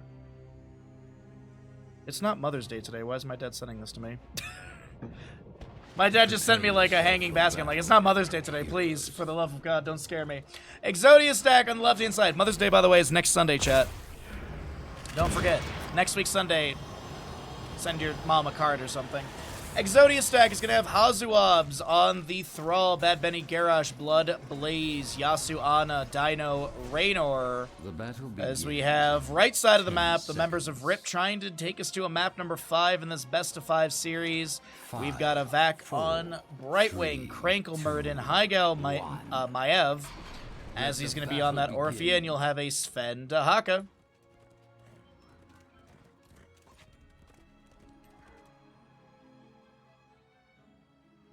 So no mid lane scuffle. We know what's going on over here. Muridin anchoring just above to slow down the rotation if the enemy was already here. But nice big burst onto the sidewall. Blaze comes in. Polymorphed immediately by Brightwing. Phase shift interrupted. Groundbreaker. Oh my god. A very quick double kill goes over to the side of Exodia stack, punishing the sidewall shenanigans from RIP. And now Exodia stack are going to be dealing comparable damage in the bottom lane. Hang on to Yasu. Umbra bind onto Garrosh. I think he was looking for the Groundbreaker toss. The tower shots going into Bad Benny as he looks to back away. The healing darts from Ana are good as Bad Benny picks up a 4th stack on the level 1 Warbreaker. Uh-oh. Okay, sorry. I had a panic attack. Oh, yep. That's my game. Is my stream still live? I have a gut feeling my stream is going to die. Is it the hero servers or is it me? Please don't let it be. Game, please. Thank you. Jesus Louises. All right, what did I miss? We got 10 talent tiers. It looks like it's 3-3 in kills. We have the boss and bottom lane being grabbed.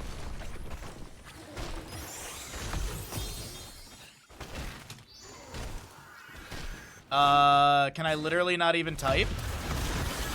I guess I can't even type to the observers. Thrall is going to go down in the bottom lane. Looks like there was a Rainer kill as well. The bottom lane fort will be picked off, and the members of RIP are wanting this map number 5. Thank you all for your patience. Sorry for the DC right there. Obviously out of my control. I need to restart my game after this, though. Just for safety, we'll restart the game again. Oh, let's take a look at heroics here. We do have Sundering, Eye of Horus. You're looking also at a bunker for Blaze, Banshee, Raiders, and Decimate Garrosh. Opposing side, you're looking at the Crushing Jaws for the Orphea, Containment Disc, Avatar for Muradin, as well as the Brightwing Blink Heal and Isolation.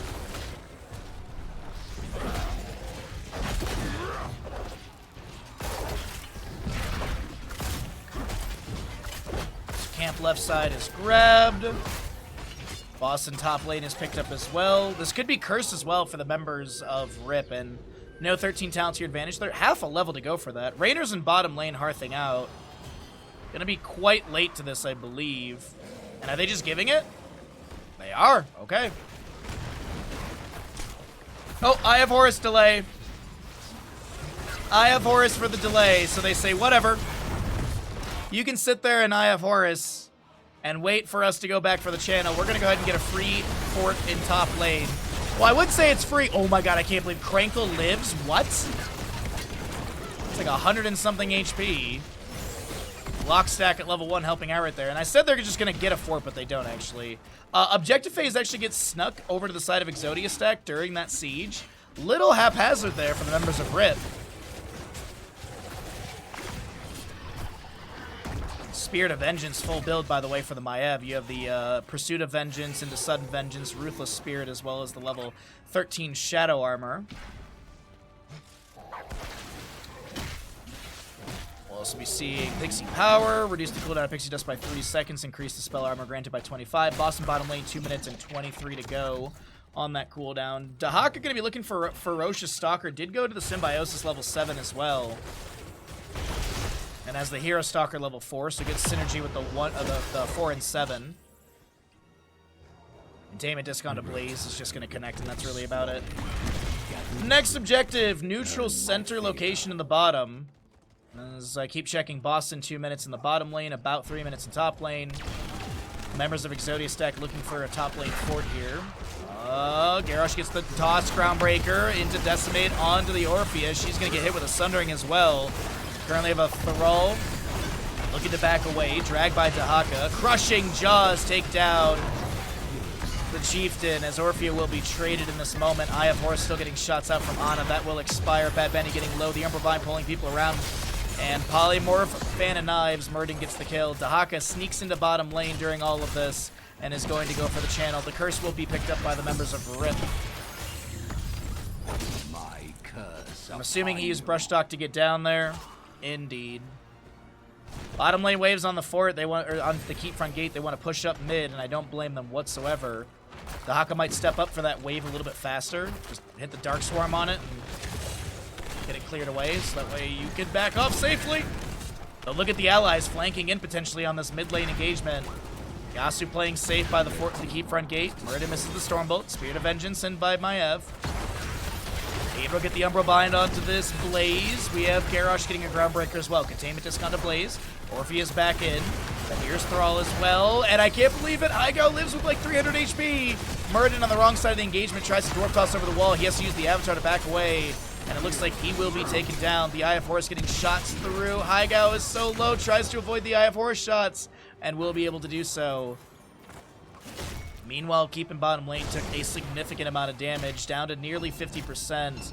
And all in all, it was a decent objective phase, but they do lose a couple members.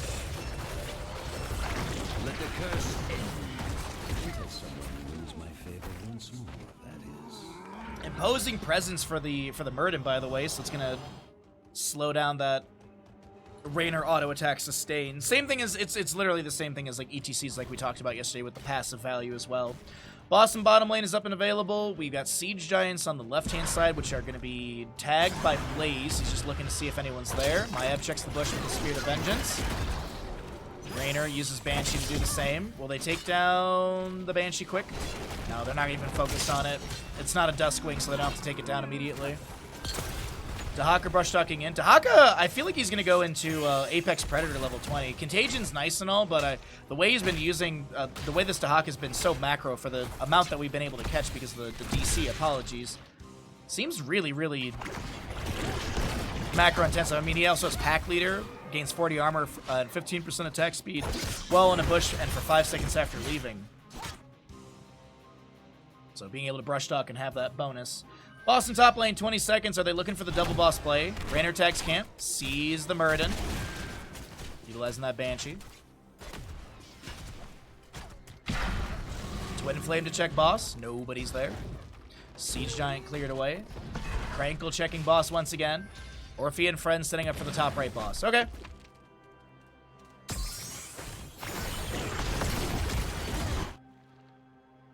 So they're just going to go ahead and trade, I think. Yeah, they're just going to trade these. You have my thanks. Gather tribute or face me. Well, Curse just went over to the side of Rip. They didn't take down any keeps, but they got all the forts out on the enemy side. All 3 forts still remain for the side of Rip, and they have a level advantage, 2-kill lead. Do they want to give this objective and have the enemy have 2 out of 3? I don't think so, yeah. Assist on the way retreat. I'm not sure who's calling for those. I think it's probably Exodia stat calling for retreat. It'll be a 1-1 Oh, Raynor in bottom lane, Dino. I don't know if he has a way out of this one. Good sundering from Thrall. Containment disc onto him. Orphea chases in, and that is Dino still living. Being sort of good at something. I trust this will buy a Chagall game. Yo, Crush, thank you for the 300 bits. Toss onto Thralls. He's going to get out of the engagement, but Garrosh is going to be taken down by the Dahaka. Umbrabine pulls the Garrosh, or the Blaze back. And the members of RIP find a double kill. Are they looking to go core? I mean, they've got boss on top keep. Oh my god, chat. Are we getting a game 5? Not yet. Crush, thank you again for the 300 bits. I appreciate the support greatly. Red team. First alert of the day. Blue team's core is under attack.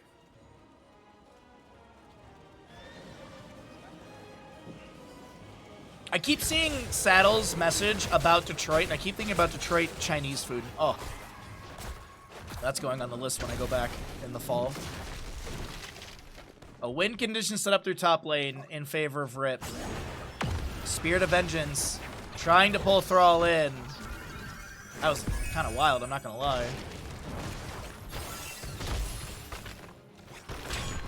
I have to Sunday chore it up, but I have a good casting day. Thanks, Crush. I appreciate it, bud.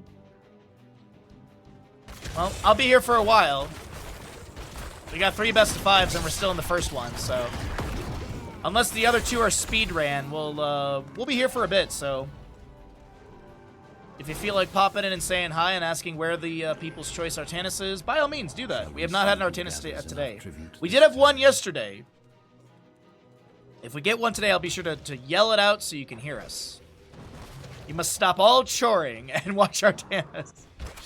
Alright, objective phase is here on the right. We got 20 talents here on the members of RIP side as well. They've got the Eldritch Conduit for the Orphea. You're looking at the Shadow Orb Vengeance for Maiev. Rewind Muradin.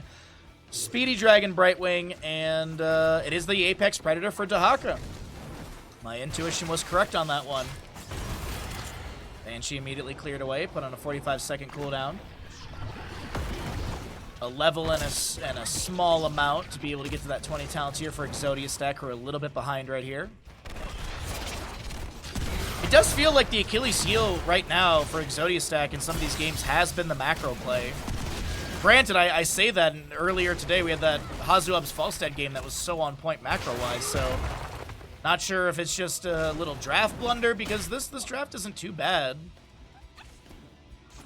I think it's really the Dahaka. I think the Dahaka is, like, Sven Dahaka right now is kind of key and critical, especially with the ability for this Apex Predator. Brush stock in, drag immediately, isolation, sundering from Thrall. There's a bunker down from Blaze. IF is getting shots out, and no kill to be achieved. But here's the thing, another curse could go over the side of RIP, and I think Exodia stack, they're going to eat the curse and look for 20.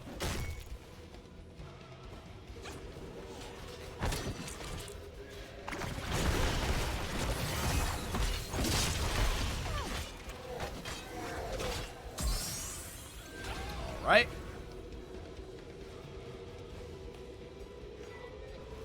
Objective phase to be grabbed.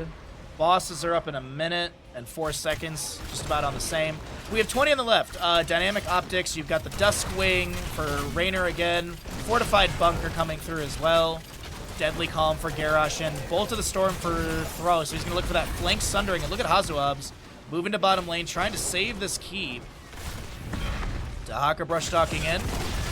Penetrating around to push the dinosaur back. Fishing for a drag. None to be found on the Bad Benny. No elongated tongue. Uh-oh, Murden thrown out of position. He gets a Thunderclap on the ground, activates the rewind. Avatar down for 10 more seconds. Bottom keep has fallen. Top wave approaching core. Groundbreaker finds the Maiev. The Sundering from Throw comes out. The Crushing Just Morphia misses. Maiev Horse from Ana getting a few more shots in as well. Morphia looking to back away on the north side of this engagement. Brightwing blinks over.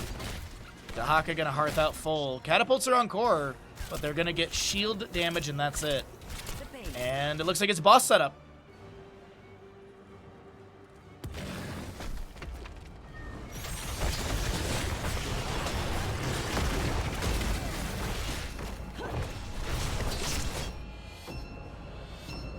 Garrosh. Okay, so Thrall's showing in mid. Garrosh Groundbreaker shows for a second right there. Burden Dwarf tosses in.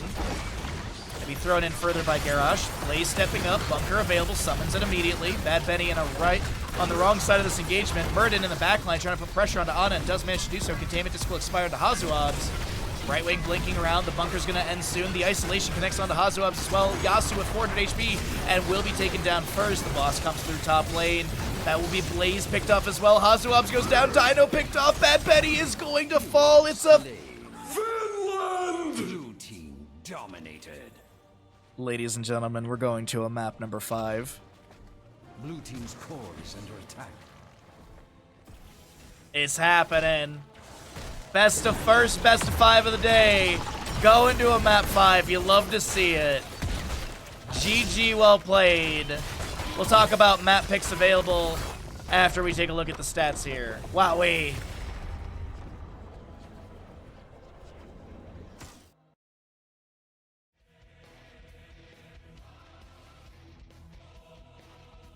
Yeah, map 5 hype indeed.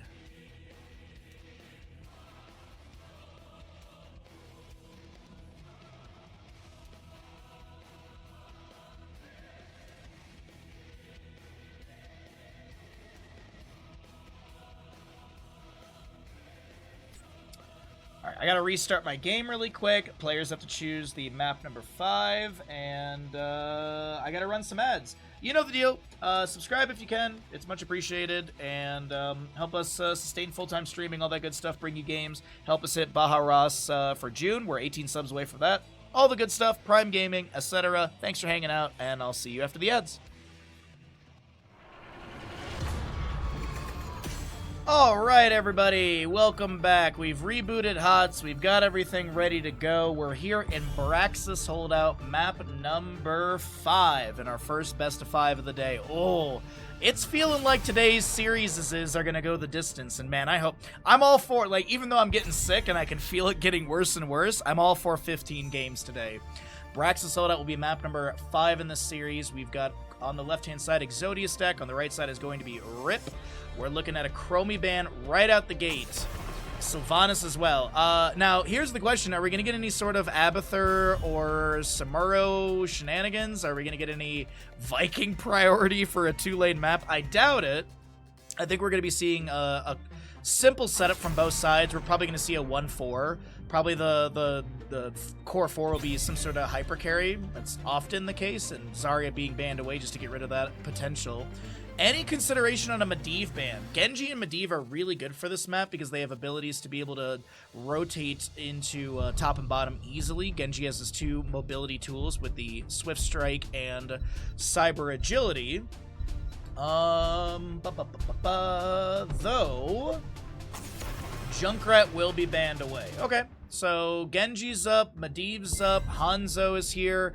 This is another map that I think is fantastic for Gul'dan. I'm surprised we have not seen much, if at all, Stukov in this tournament. So Stukov could be really, really nice here for controlling the point. Speaking of controlling point, Garrosh is good tank-wise, and Nubrek is a phenomenal pickup. We're going to get out the gate for the solo lane. Oh, Rexar for Hazuabs. Okay. But the big question is where this Rexar is going to be. We have seen in the past Hazuabs utilize Rexar Misha in the Core 4 on some maps. Well, Sky Foundry was the time when he was doing that. But who knows? Maybe they change things up on Braxis and catch the enemy team off guard with some sort of unique playstyle. Right side, though, well, what are we going to open up things with? We got a Lucio available as well. Samuro Garrosh. There's the Samuro. All right. Are we going to get a full Horde composition? Are we going to get, like, Samuro, Rhaegar, Thrall, Gul'dan? Yeah, there you go. That actually would work out. That actually would work out kind of good. But we'll have to see what they end up going to here. Rexar will be picked up, though. And yes, we do have a Twitch gamble going for this map number 5. Winner of this series has punched their ticket into the playoffs in a couple weeks. Loser drops down to the lower bracket and will be fighting in the final best of 5 of the day. So if you lose here, you have one series to kind of relax and chill out, but you still have another series to play. And after 5 maps already, that's got to be exhausting. So gonna be a big one here. He's got 7k on Exodia stack. Muradin, Phoenix with a Rexar as well. Sustained damage from Phoenix is pretty decent. It's just the heroics I find very lackluster. They're probably grabbing the Phoenix because they're going to do Planet Cracker on the Zerg wave, which is like the one time where Planet Cracker gets value. Gul'dan is going to be banned away. Okay. I think that's a fine ban, realistically. I think that's a very safe ban. He's so good. Horrify is a good tool as well. You can steal away bosses. Maev will be picked or banned off as well. Falstad is up for both sides, and both sides could utilize Swiftwing. Both teams also need a healer as well. What are we going to be leaning into for healers here? Muradin, Rexar, Phoenix. Do they want to consider an Anduin for the leap? Maybe Light Bomb? No, I don't think so. I think it may be Rhaegar? Maybe the Rhaegar here? And some sort of mage? We're gonna go Orphea again with an Ana, so maybe nano boosted Orphea. So you got Garrosh, Ana, or Garrosh, Ana, Orphea for the bottom lane. Something bruisery-ish would be nice for the bottom lane as well, like Thrall, Imperious. I think those all could be really beneficial. On the opposing side, they need a healer, and I'd like to see a mage with this as well, but I think they're going to lean into a solo hyper... Oh, no, okay. This is my jam. They're going to pick up Cassia with a Lucio. Lines from Cassia are nice. Good auto attack damage. Decent spell power. Where is the vote? It's been happening for the last 5 minutes. JG. How are you going to come in here and just scream about a gamble when it's literally happening? Bahamut, can you please cast Hots? I am. Alarak last pick, you don't say. Okay. This is really fun aggression from both sides. It's literally happening, dude.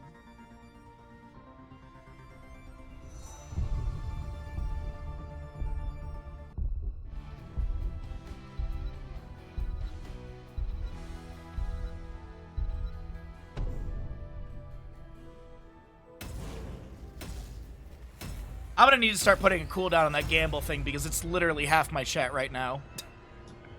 I'm gonna start needing to put a cooldown on that. I don't see it. F5 your stream then. Not my fault.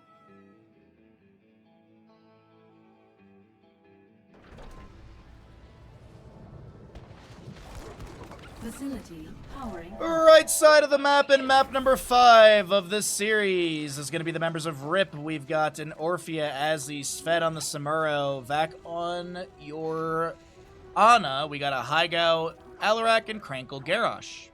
Left side of the map looking to find victory as well.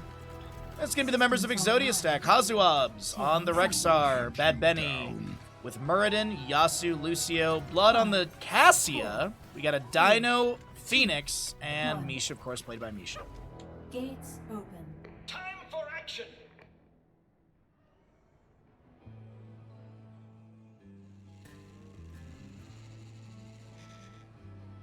Oh, Vita, they've been playing together for ages, dude.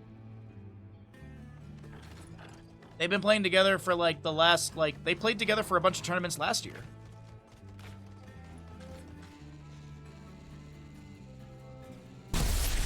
Exodia stack hasn't made many roster changes in the last like year and a half or so. Oh, top lane. Samuro. Wind walk forward, just gets a couple auto attacks in. Does have Way of Illusion level 1. Gonna be looking at your Ancestral Strength for the Orphea. You've got a Contact Healing for Ana. Discord Strike on Alarak, as well as Titanic or Unrivaled Strength for the Garrosh. Accelerando Lucio, Dwarf Block for Muradin. Gonna be having the beacons are energizing. Thunder Stroke for Cassia, building up those Lightning Furies.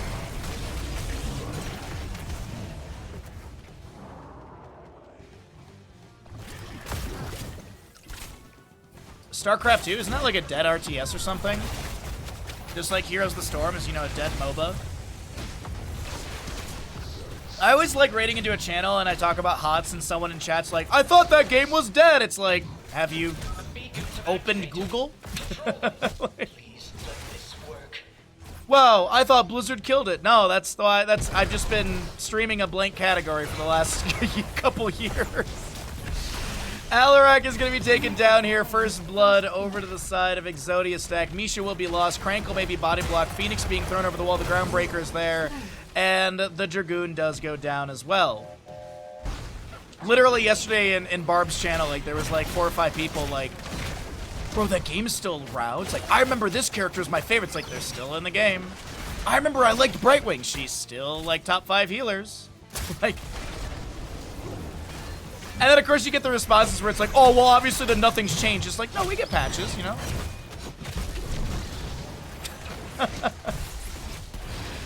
It's just funny. Anyways, we got your status of the Pure Malice, sorry. Or the Show of Force, sorry. Pure Malice is later on. You got Show of Force for Alarak at level 4, so his max sadism can be 150%.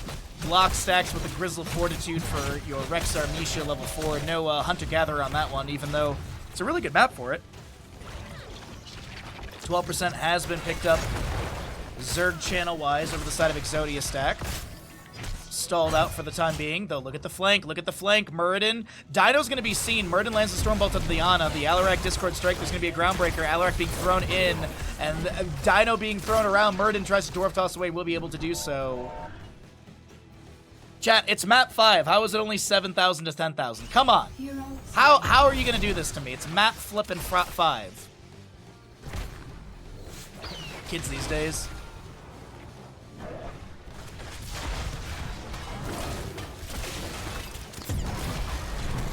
Nice Discord Strike combo. Muradin will be taken down. 117 sadism for Alarak as Misha's going to be taken down as well. And that counts towards the baseline 30%. What's our Alarak sitting at? Oh, wait, hold on. Bottom lane, Orphea. Hold a phone. Lucio and Dino shall grab that kill. Just want to see this really quickly. Another 18% from takedowns, another 12% from Show of Force. Just that's the breakdown. Obviously, it's 150, so it's still 30 more to go, but just curious where it can be gained. And honestly, getting the kills onto Misha is a really good way to build up that sadism quite quickly. Samuro's already done with Way of Illusion level 1, 4 minutes and 6 seconds in. That is not bad. Crankle in the bottom lane. The push off from Lucio. The Indomitable's really good. Does he have a throw over the wall? No, and 109 HP as Garrosh does back away to safety. Back in top lane, Orphea chopping around, looking for Hazuabs. Is there a telekinesis from Alarak to pull anyone out? Looks for the combo onto Blood, but misses the telekinesis Discord Strike.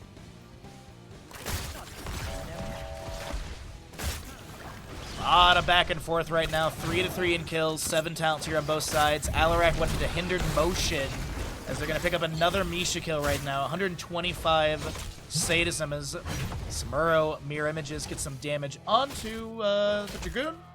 And Bad Benny just soaks up bottom lane a little bit here. 16 to 58% in our Zerg channel. Cassia unsure of the level 7. Boss being checked really quickly. Alarak working on right side camp.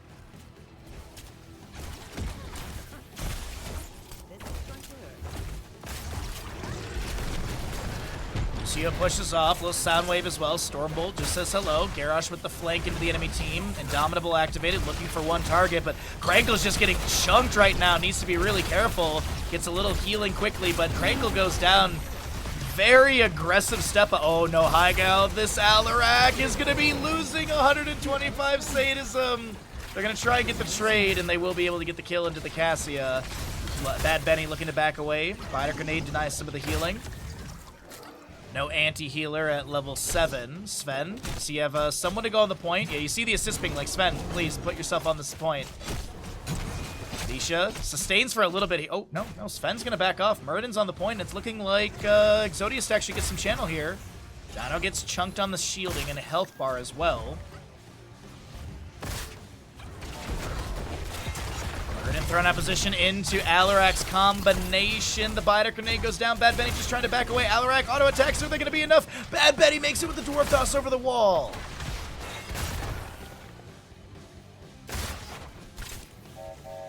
I can't believe it, honestly. I really thought Bad Benny was dead there, but just the timing on that worked out so perfectly for them.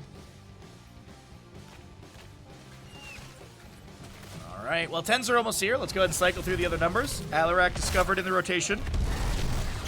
Gets a nice combo. Sleep Dart.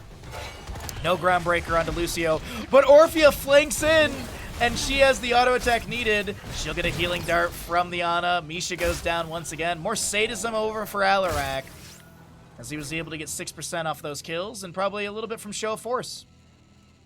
Heroic-wise, it's going to be the Illusion Master. We've got Crushing Jaws, Eye of Horus, Counter-Strike, and your Warlord's Challenge. On the opposing side, it's Unleash the Boars, Valkyrie, Avatar, I'm assuming Planet Cracker, and High Five. Crushing Jaws from the Orphea, pulling people around. There's actually, it's Purification Salvo coming out. Counter-Strike from the Alarak will be utilized here. Orphea tries to dash away. She'll be picked off. Groundbreaker from Garrosh finds a couple. And the Zerg Wave is going to be beneficial over the side of Rip, but... Oh my god, Hygal with, like, no HP. No, Garrosh, why would you throw Lucio? Okay. I thought Lucio was going to get the kill onto Alarak after Garrosh threw him over the wall right there. Hygal, be careful from those Banelings. Baneling's one of the strongest units in StarCraft 2.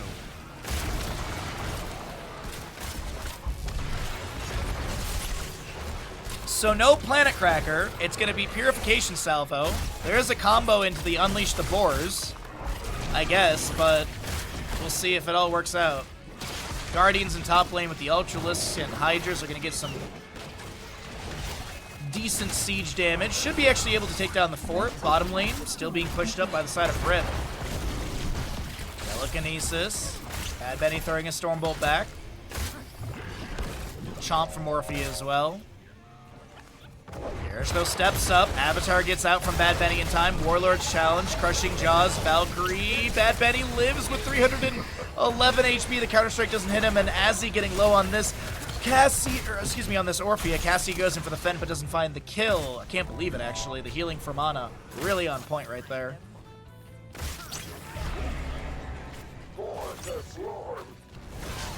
Stormbolt. Muradin Dwarf tosses to the side. Fire Bats are going to be leashed.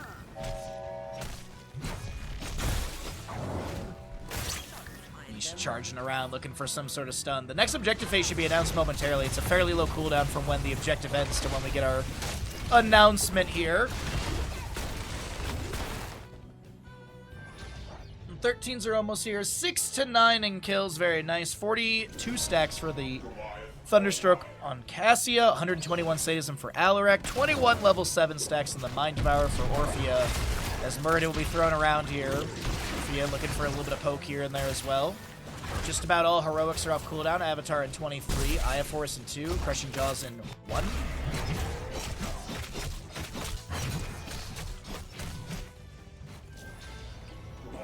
There's that Illusion Master, by the way.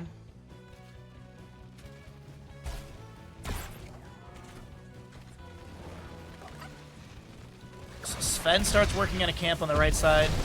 Good combo into Dino right now. The chomp from Orphea. They get the Lucio with it as well. A quick double kill over to the side of Rip.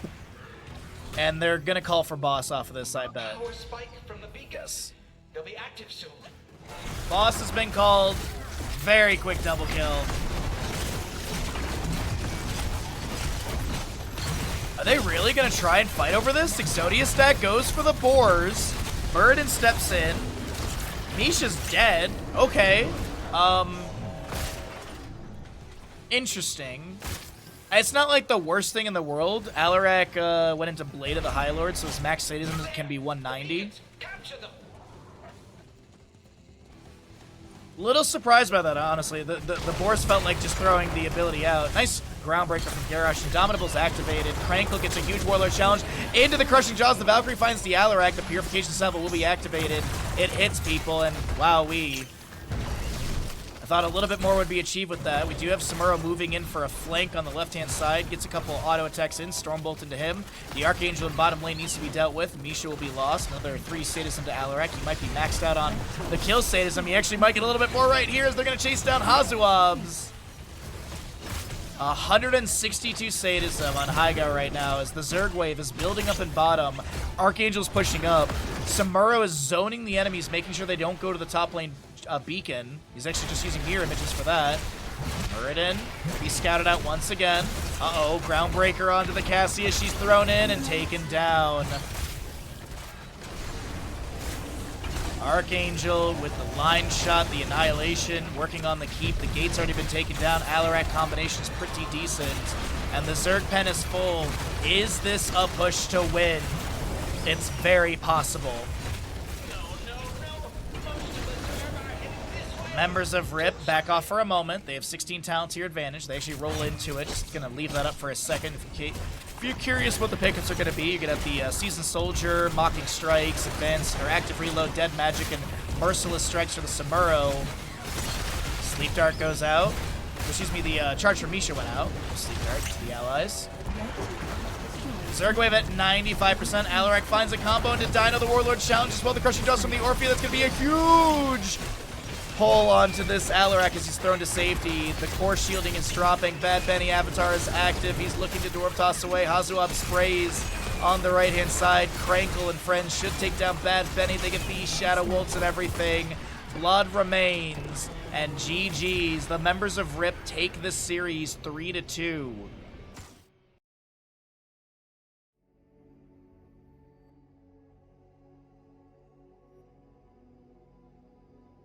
Two and a half hours later, our first best of 5 of the day is done. You love to see it. Still have more games. Holy shoot. I'm sorry, the healing difference? What? I'm sorry, the healing difference what? How is it 45,000?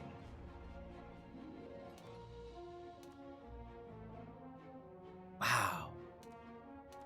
I mean, if everyone's dying, there's not a lot of people to heal, right? Not to be a dick, but